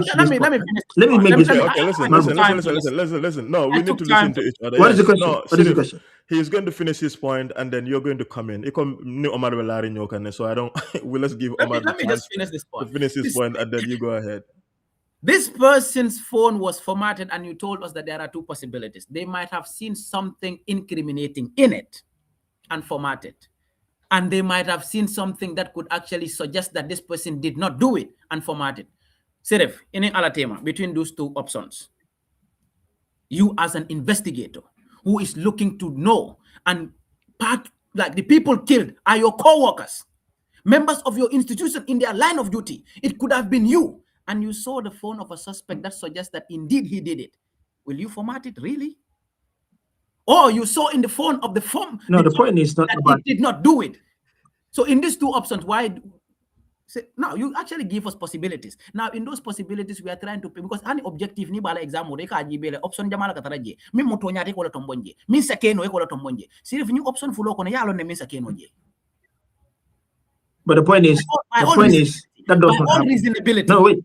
you know that the state Yes. will not format a phone that suggests that indeed this person did it, because that is their evidence. Why do you think the state will actually destroy its own evidence? It's not possible. It does not make any logical and common sense. I So think the what's only thing the state will do is to delete and format everything, because there is something that is suggesting that this person did not do it. And that is why they equally came and told us that he's a rebel. And again, if the state believed that there is something incriminating in the phone they formatted, the lady he was talking to came to court and brought all these evidences from the UK. And the state said that, oh no, his phone might have been with somebody else while he was committing this crime. But my phone is with somebody else, and you can hear my voice in the voice messages. Voice message? Are those ones doctored as well? That his phone was with somebody else who was chatting with this Tubab the whole time, that this person was committing this crime? That's a possibility, the state told us. Of course it's a possibility, but is it a possibility that, you know, somebody else has your phone and still using your voice to send voice messages? It doesn't make sense to me. So for me, the whole thing is that, would the state be difficult? Why don't the state be defend? Of course, I do not have like to say evidence bimungini DNA bimungini he works in the state and he's the one that fired the gun. But I have every reason, and the state has provided me every reason to think that indeed their hands are not clean. You know why?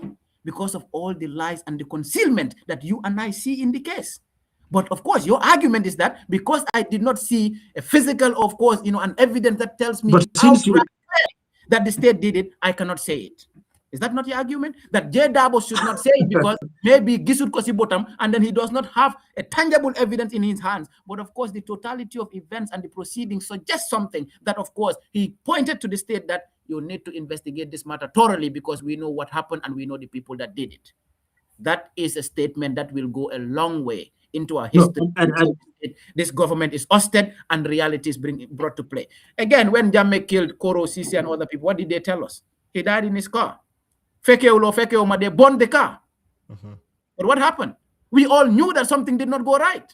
But because we don't have the evidence, because the state has the ability to hide everything, just like they are hiding in this case, because the gun, the state, you know, is hiding it up till death. The vehicle, the state refused to bring it to the court sitting. The shoes, the state lied about it. All his job issues become area council. The state has lied more than 35 times in this case. I have counted every lie that the state said in this case. Over 35 lies. Yeah, you. Malmo, let him continue. Let him react to Malmo, some of the issues you've highlighted, Sheriff, and you know, obviously address the issues, please. I beg, Sheriff. I want. Let me.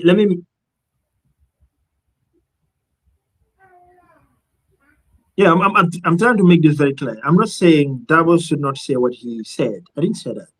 I'm saying when he said what he said, he should tell us what he means. And since he knows, he should tell us who. That's my argument. You know, the idea of having, if state is not able to prove beyond reasonable doubt that Usenu did it, you got to prove it. Usenu now is walked free. So now the question is, who did it? That's what we're talking about. I'm trying to, you know, try to make you believe this, or to get this, that don't just take two things or two options or one option and draw conclusions and then purport those, you know, conclusion of yours for people to take. I said there are a lot of options that are within the paradigm of investigation. A lot of options can be there. As I'm saying, don't just take one of the options and take as the valid option, and there are no other options. That is absolutely not fair to do. That does not mean that the state is not participating or has not participated in the case. That does not mean the state has not falsified information. That does not mean that the state is not complicit. It doesn't mean that. But it means something happened. We don't know what happened. We don't know who killed the officials. All right? The idea of getting a wrong suspect can culminate another falsified information just to implicate one person, simply because you have, you know, arrested somebody probably wrongly, probably with intention. We don't know actually what is it. By that you make all kind of fabrications and do all what you want to do. But that doesn't necessarily mean that, okay, you conclude by saying because of these investigations that are not valid, therefore the state is complicit. Sheriff, the state participated. state did it, the state killed. I'm saying, no, don't come to that, don't arrive to that conclusion yet. Until there's evidence for that. So until there's a proof for that. Who do you think should investigate this matter, and where should they bring the evidence when we visibly can see that the state was hiding one thing or another? Why do you think the state refused to bring the vehicle into the case? Why do you think the state actually refused to show us the gun? Why did you think the state actually initially said that they did not actually say they recovered any gun? Why did you think that the state said the audio is lost? Which is actually the major, the main ball of contention here, because that is the reason why they arrested this person. But again, I want to tend to take some parts of what you're saying, that of course, if you don't have an evidence against the state, but the state is the one to investigate. How can we have, do you have evidence against Yahya Jammeh of some of the things they did? He wants did you see that? A citizen investigation. A citizen investigation, it seems to me, that's what City wants. For all of us to go and investigate and absorb the state of any of its primary responsibility. That's what it seems like. All the things that these people were saying in TRRC. Were you there? We were not there. When they were killing all these people, we were not there. We have no evidence. It was until when the regime was ousted that people that perpetrated the crime, some of them came out to confess. If some of those people never came, you think we would know some of the things that happened? Because they were. But confession is not evidence. Huh? No, don't say that. That's not true. No, that's not true. I'm sorry, respectfully, but that is not true. Confession is not evidence. That's not true. That's just not correct. Tell us what is true. That is just not correct. That's legally. Tell me what is true. That is legally and factually incorrect. A confession could be used as evidence in court of law. So could be. You said your language. You are saying could be. Yeah, no. Yes. Absolutely. You are saying could be. It can also not be. So the point is, when you listen to what I'm saying, confession is not but we have evidence. to correct the record. We have to correct the record first. We have to correct the record first. You cannot say confession is not evidence, just conclusive. But you already justify me, right? You already say confession could be. Oh, you don't listen to yourself. Could be. And if you say could be, what is the other opposite? Might not be. Let me agree with Sirif that confession is not an evidence. So that already cleared that Ousainou Bojang, these people had no evidence. They cannot even tell that he was at the scene. They cannot connect that either he actually committed. That is already proven by the court. That is already proven by the court. And so what is the essence of the appeal now? That's left to them. They think that they have a case. So it's up to them to do whatever they want. What do you think? Are you a lawyer? What do you think? As far as I am concerned, good. That's what let me tell you. As far as I am concerned, are you a lawyer, Sirif? The ruling says. Are you a lawyer? Let me come. To be, any one of us a lawyer here? Are you a lawyer? Any one of us a lawyer here? Yes, I'm a trained lawyer. Yes. Now I'm asking whether any one of us a lawyer. I am a trained lawyer. That's what I'm answering your question. Are you a lawyer? He studied law. You are what? I am a trained lawyer. Are you a lawyer? I don't get that. You say you are what? I am a trained lawyer. I'm a trained lawyer. No, I am not a trained lawyer. Good. So, Serif, can you answer that part? I'm not. Can you answer that part of my question? So what does that mean? What does that mean? What does that mean? He wants. No, wait. I'm asking. What does that mean that you are a trained lawyer? Because when you make certain positions, I just want our audience to know so that we're not misleading people about certain things that you and I don't understand very well. When you say confession is not evidence, I just want to. I made a point. I made a point, and you justify that. You already justify what I say. I say evidence is not proof. I don't know. I say testimonies are not proofs. Okay. You say they could be. That means they are not. You were shifting the goalpost. You didn't say. It's only in some cases. You did. You are the one who. No, Sirif. I don't think that's the crux of the argument. Let's have serious conversation then. What's your thought on the appeal?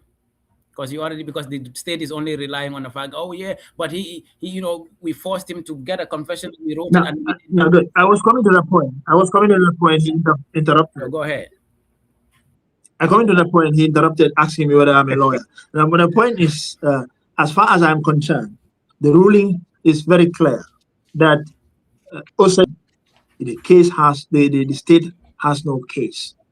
They brought, and therefore there was no evidence to be proven beyond reasonable doubt that Usenu was the killer. So therefore, that's my position until any other proof from the court comes. So I have this question for you now.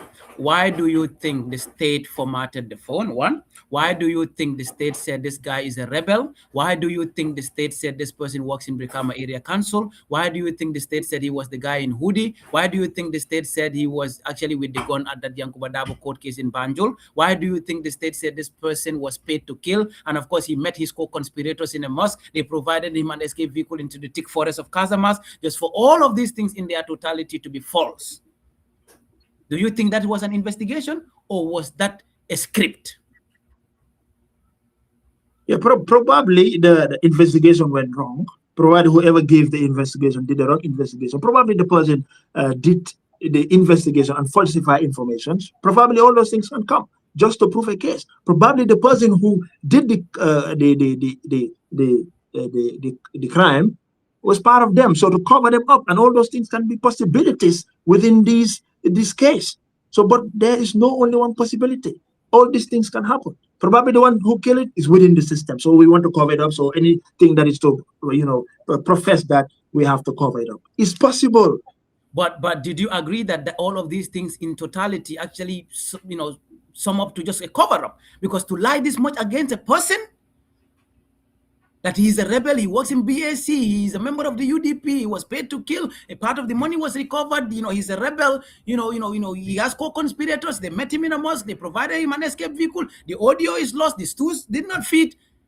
All of these things in their totality, when Sankare was asked, he said everything he said was given to him by the police. But when asked in court, who in the police gave you, he said he's not going to mention that. He said the police. But we have more than 10,000 police officers in the Gambia. Will the entire, all those people spoke to Sankare? Didn't you see that Sankare was deliberately refusing to tell the person who gave him? Don't you see that is actually the state concealing something? When Jen came to court, they actually subpoenaed him and asked him everything he said. He said, everything that I said was a report given to me by the police. And the police came and said, of course, everything that Sankare said, we told him. But the police never brought any of those things to court. And the police actually stationed these young people in this particular location. And it's the police that were having issues with UDP and Pacha Jallo, to be specific, and he is the head of operations. Bro, hell ñaaw na de. Wala sa hell ñaawut. And we gotta move on because where we are right now, Sirif is not going to buy into your points. You're not going to buy into Sirif, and Sirif seems to be determined on the position that he holds, right? And that is okay. We can disagree to agree. I think that's the essence of this conversation. But I like the fact that Sirif can hold his own fort, huh? No, what Sirif thinks from my listen, what I believe Sirif happened. What I think Sirif ask me. Don't say what I think. I don't know who can say what I want to think. I don't want to think. But the society we live in too, you have to realize. That's good for me. Okay, listen. What do you think happened? Human beings, by our very nature, God has endowed us with the ability to analyze situations, especially crime related or when offenses are committed where the state is involved, and we have a system to look at how circumstances go to objectively analyze whether they make sense or not. And you're a smart person. Clearly, you are a very intelligent person. I'm not going to sit here and not give. You are a very intelligent person. So certainly, the reason people raise those questions is not because they want to seclude everyone else and just look at the state alone. That's not the point. But it's convenient. But also, I think it's right for us to ask the state those questions, because the state is the primary duty bearer for the protection of the citizens of the country. If state security officers die in a country, no one else should look beyond the state to tell us how those individuals die. And that is the premise of the conversation, for at least from my end. That's what I've been trying to tell you. It's not so much of, we don't want to look at anywhere else, but we cannot look at anywhere else without beginning from the state, especially when we look at all of the evidence, as Malmo has so well articulated, all of the evidence, all of the issues before this case, all of the questions, all of the loopholes, and you are still telling us and which brings me to the question I want to ask you, that Lamin J. Darboe should not stand before us to tell us who are those who are responsible for the murder. Let me finish. Who is responsible for the murder of those police officers without telling us who exactly it is, right? And you even go further to say that Lamin J. Darboe, for political reasons, or an attempt to present it as a political move that he's doing, that's why he's doing this. And so that is again my question to you. Why do you think Lamin J. Darboe, who is firsthand has dealt with all of the questions, all of the evidences, do not have the right to make such a conclusive statement, to say that we know who killed these individuals instead of Usenu himself?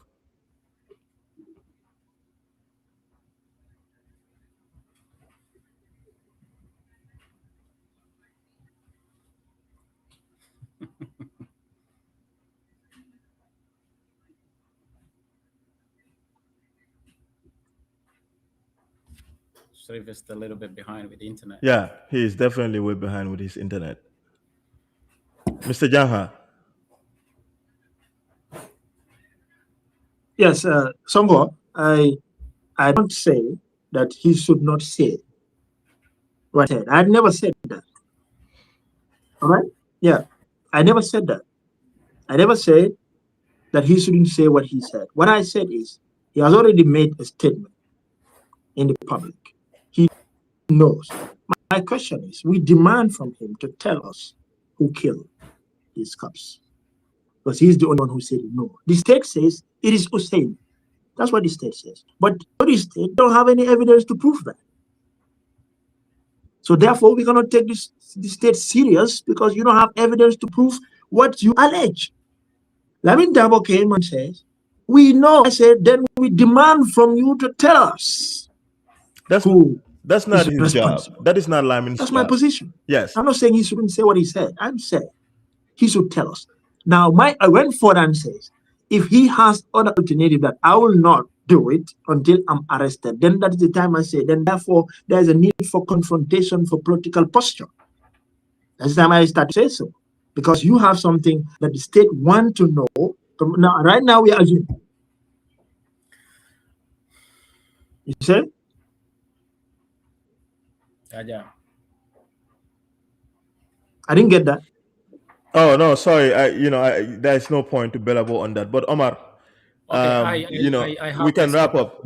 Yes, I have this couple of things to put up. Yes. Okay. So first, Ibrahim, it's not Lamin's responsibility to tell us who did, but Lamin have directed the state to where it needs to investigate. Lamin has directed the government of the Gambia where it is sitting on and hiding something. He has actually, told the citizenry where the state needs to get up so that we can look underneath what is hidden. So his statement is not only to the government of the Gambia, but to the public and to the citizenry and to the international community that something actually did not go right here. Those who were giving the responsibility and who bear the responsibility of investigating turned out to be people. No. Then why did he say? I will not submit. I'm saying. Internet will be 20 years behind. No, but that is because the reason why he said he would not submit to the state, because it has been said to him that the state was going to call him for questioning when the state actually know what they are hiding. Why should you call me for questioning, knowing fully well that you are the one lying in the case? Knowing that the totality of things that were happening in court, it was the state that was hiding and even frustrating Darboe, that he had to actually get other people internationally to help him with his case, to actually do some forensic investigation, that he himself had to go to get all the call printouts and the call logs to actually look into other matters that should have been provided to him by the state, that he left his position as a defense counsel and actually move into the position of an investigator. All that is because he's been frustrated by the regime or the state that should actually furnish him with all those information. Lamin did not lie in court. Who was lying in court? The DPP and the state. Who told us that Usenu is a rebel? The DPP and of course the police and everybody who was involved in that investigation. Who formatted the suspect's phone is the police. Who actually kept the vehicle out is the police. So now the same police turn out and come to you to tell you that we are going to invite you for questioning on a matter that they themselves are sitting on. Bro, but and then again, let's agree that if Lamin said he knows the people who did it and the police called him, I will just pick the entire judgment and go to them and start pointing from one point to another. This is where you need to investigate. But it's not Lamin to point to the police where they need to investigate. The police know in the totality of events when they get that report and all the things they told the country, they know where to investigate. They're deliberately refusing to do so. Not because the police are incompetent of their job. They know how to do it perfectly well. The police have investigated several matters in this country and have came out with excellent results. Why is this one so cheekily done? That actually is a question. But again, if the president too came out and told us that, Ousseynou Darboe's hands are not clean, that means the president has enough evidence. Can I ask one question? Okay, go ahead. Now, if the state, let me ask one question. If the state refuses to,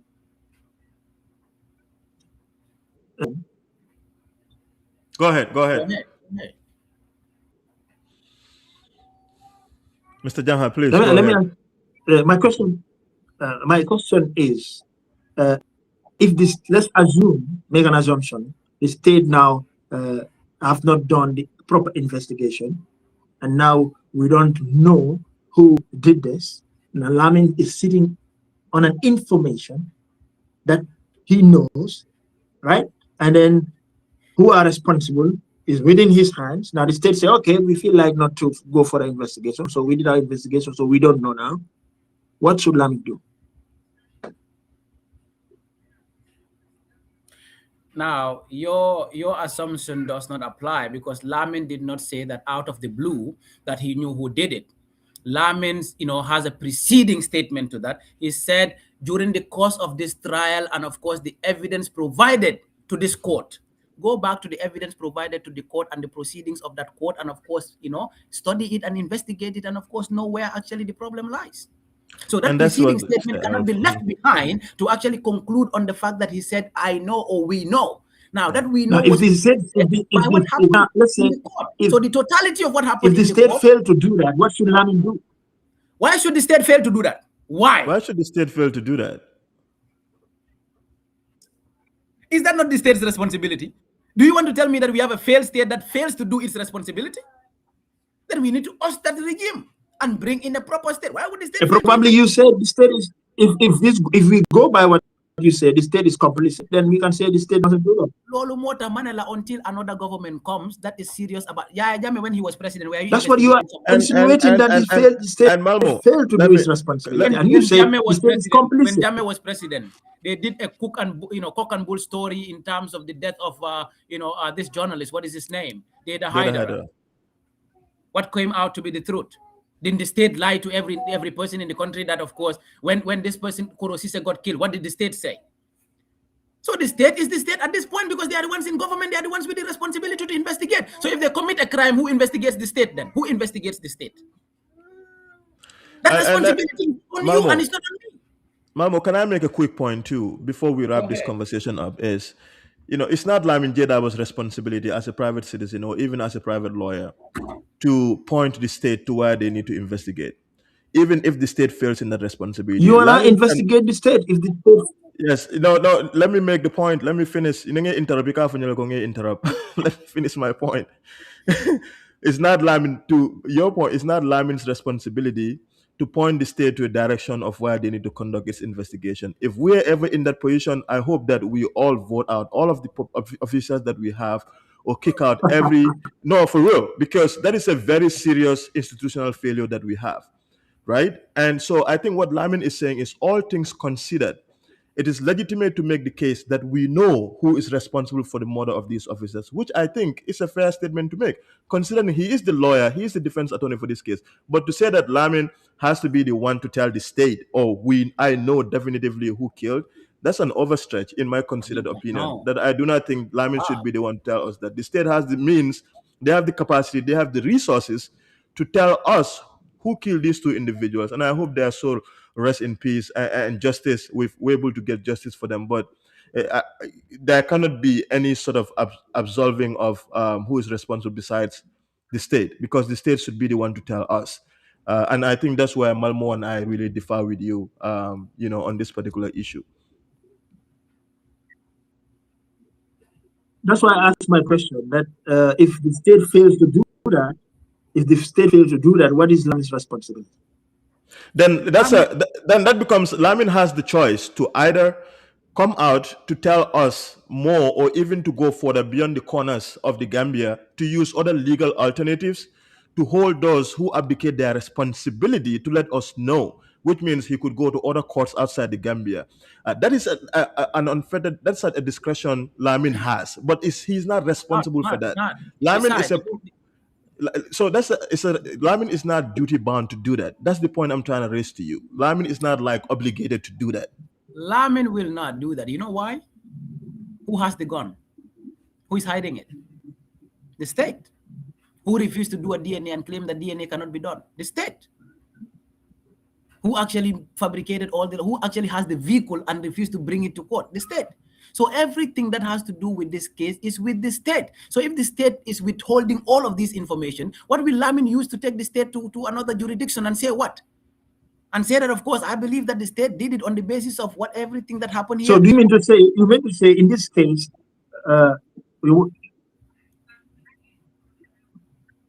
Go ahead, Serif. I can't hear you no more. Now, do you mean to say,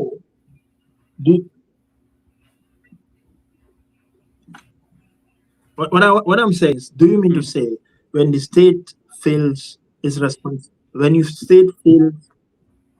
I'm saying is like when the state fails its responsibility, what do you think is the responsibility of responsible citizens to do in that sense? So you mean as responsible citizens in that sense who have information to the public, information to share to the public, for the public to take up their mandate, their duty and responsibility. If the state fails to do what is expected to do, responsible citizens, what must they do? They sit down and say, since the state didn't do anything, so therefore we fold our hands and do nothing. No, but that is why you and I are having this conversation, because Lamin has directed us to something, and that is why this conversation continued. That is why the Gambian people were outraged. That is why everybody's asking the question, who killed the cops, trying to hold the state accountable. In the sense that because the state have the responsibility to bring the perpetrators to justice, and where the state failed to do that, you and I cannot do it, because we have a functional government, and that government has that responsibility and bears the responsibility, but fails to act on their responsibility, and that is why we are holding them accountable. That is why we are having this conversation. But Lamin, as an individual, cannot say that I'm going to take this person to court here and there, but has the of course, the choice to inform the public that in the totality of events in this case, this is what I think, and of course, all hands are pointed at the state, and of course, he's directing the state and asking the state to investigate this matter properly. Do you understand that in his statement, I don't know, Ibrahim, if you have it, if you play Lamin's statement, you will hear at a part where he talked about, the state have to impartially and of course, genuinely investigate this matter. So, it's not just the preceding, you look at the preceding, wordings that he used, and of course, to the conclusion that we know what happened, all of those things will suggest that this preceding statements speak to one thing: the state must investigate this matter, because we know what happened, and of course, we know the people that did it. So therefore, alleging the state that in one way or another, know what happened. If there is a position, and now in a statement he says, if I am voluntarily called for questioning, I'm not going. Yeah, how can you go and answer to the bandits? He's not. The bandits themselves. How can you go and answer to the bandits? He's not. Again. You let make them go this and seem take like the court rulings. Let them go and take the court seem like documents citizens and read through them. You make it seem like citizens are totally legally obliged when state calls to go and answer. Unless he has committed an offense, he's not duty bound to go do that. He can make the decision, either executive or personal decision, to say, I'm not going until they arrest me. And you can question that decision, but that is his constitutional right. Again, Ibrahim, why did they call Barrow when Barrow made as a responsible citizen, listen, as I believe, I'm not saying that he shouldn't choose to go or not to go. I'm saying if I have an information that I can give to the state, right, and I can give to the public, that this is a valid information necessary for this case, if I am called by the police to give it to them, I'll do it. I don't wait for any confrontation. You cannot use your but you cannot use your that is needed for this case. But you cannot. You are not everybody. You are not Lamin. I am not Lamin. Malmo is not Lamin. People are different. That's what they are doing. No. They are using your own yardstick. No, I'm not. No, I'm using the law. I'm telling you. That's what everybody's doing. You. No, that's why I said to you, you are not a lawyer, because we don't live in an isolation. We have laws in the country that guides how we operate as a society, especially with matters of the law. And that's why I'm categorical. It's not to belittle or to demean or to, no, it's just for me to make the point that this is what the law says. And that's what I've been trying to tell you all. We know that. Everybody knows that. No, but if you know that, then you are not going to impute responsibility on Lamin to say that, oh, Lamin should be the one to tell us. That is not his job. He has no responsibility whatsoever to tell us that. I didn't say Lamin should be the one to tell us. No, I didn't say Lamin, what are you saying? I never said that. Listen, I never say Lamin should be the one to tell us. I say Lamin has the information.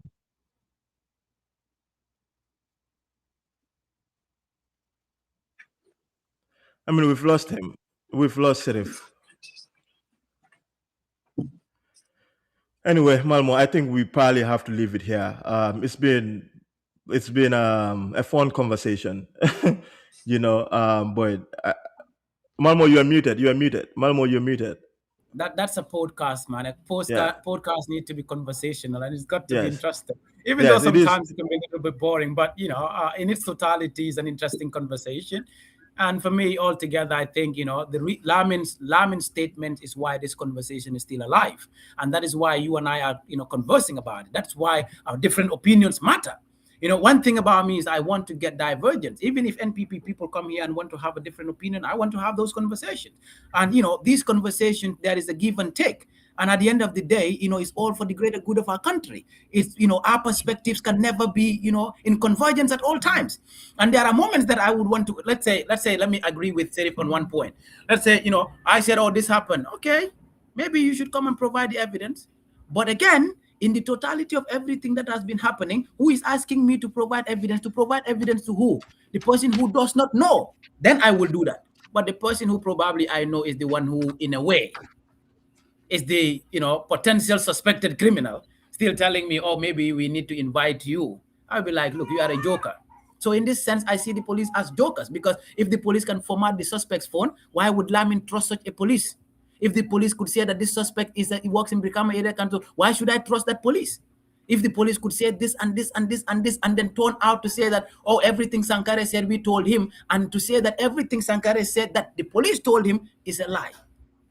Well, for some police, so I will not really subject myself to go and provide anything to that police. Again, for the prosecution that even was visibly seen to be lying, and their witnesses seen to be lying. Do you know that Mama Jabi upholding the Quran and swearing that she believed in Almighty God, claimed that she did not know Adama Barrow, she did not know Adama Barrow's sister, and did not know Adama Barrow's nephew.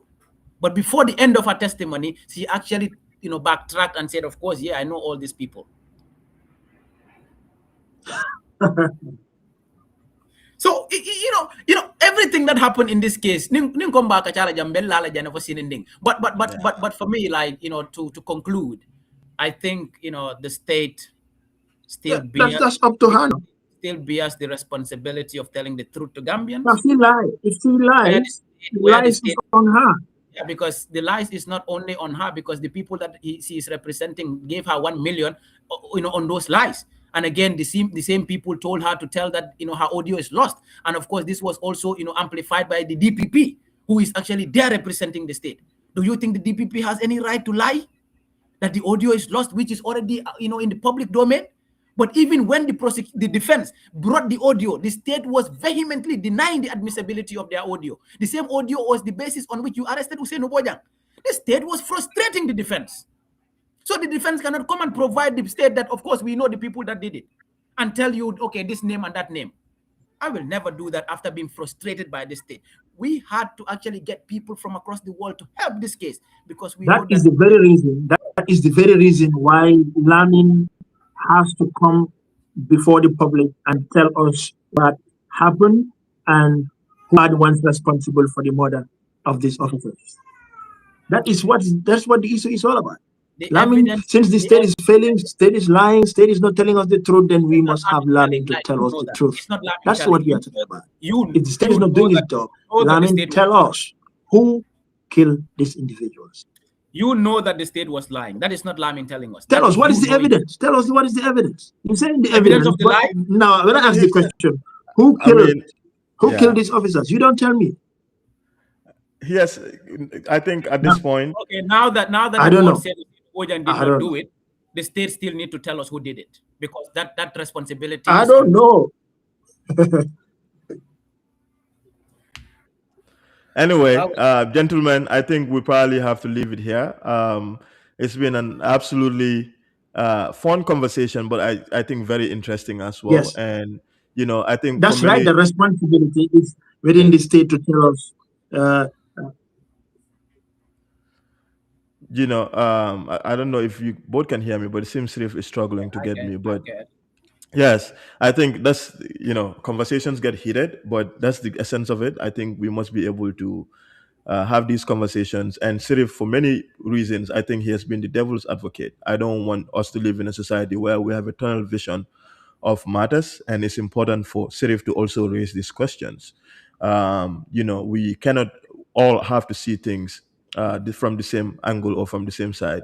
Sometimes it's good to have individuals raise these issues, which I think are important. But we'll disagree. We'll always, especially on this platform, we'll always do it respectfully. We'll try to be respectful, but even when we're wrong, we'll come back to correct some of those errors that we've made, because at the end of the day, we're humans. Gambians don't like this kind of conversation. They want to nice alfek, and I mean Benjusolo is different. But these conversations are very realistic, and these are the things that would bring into different perspectives and how we think and how we actually develop our communities. Go to Senegal, you see people that would think they are fighting, but because they're talking about their nation, they're talking about matters that relate to the development of their nation. They're bringing thinking from different angles, and that way, either in unison or through divergence, we are still contributing to national development and creating awareness in different ways that, of course, so but more because they think it's confrontational. It's not. This is constructive dialogue, and which I think this platform definitely need to champion this. Bring in a lot of people from not just one person interview. Bring people who have differences in what they think, and let them argue it. Yeah. At the end of the day, it's important that these conversations are actually normalized in our society. Yeah. Like, for instance, if you bring somebody who's probably 10, 20 years older than me, and okay, no, that is not the case. Yeah. There should be this intergenerational dialogues, and of course, among peers also having this conversation. Tomorrow, bring somebody 70 and can discuss with Sirif, on matters, and of course, we argue and disagree because and nobody has a greater stake when it comes to the country. And Sirif could choose to say that, you can bring the police PRO to say, I'm going to defend the police in this matter. And people should not actually see them from a different light. They should understand that these conversations matter. And to Sirif's credit too, a lot of people will probably be screaming all over us. I think you handled it extremely well. How we have a conversation, of course, yes. And I just thought I should highlight that. So it will be interesting to have you again for us to have another conversation if you're open to it. But I think you have brilliant takes. You seem to come across to me to be very writes a lot, intelligent man. as well. Go read his writings, and then pin him on his writings. He writes a lot. I enjoy reading his stuff. I just laugh sometimes. I'm like, okay, I got that. It is what it is, I have, but I think it's been fun. I enjoyed the conversation. So Sirif, thank you very much. If you have any last words to say, please. I want to give on serious note, I want to say this. Yeah, I want to say this to be very serious, that it's important, as you said, for people to voice their opinion. Okay, this is a matter of a national concern, and when it happens, we cannot. What I want to disagree with people is when somebody holds his opinion, that doesn't necessarily mean you should sit there and insult the person.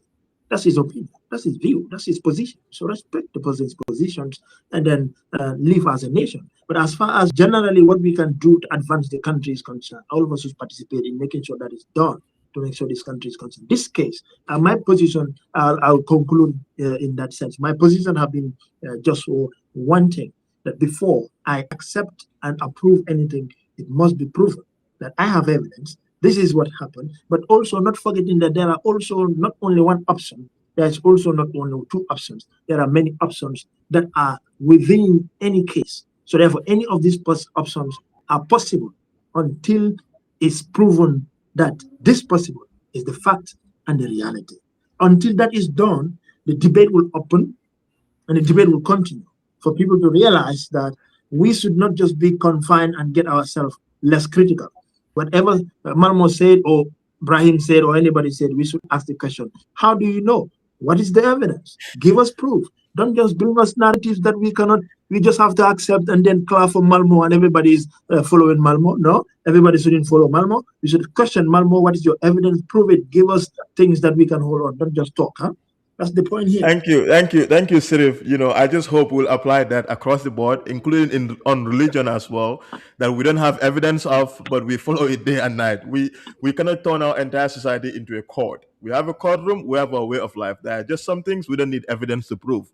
We're human beings. God has given us the brain and the mind and the sense to make sense of the objective or circumstantial information that we have to make sense of some things we cannot prove.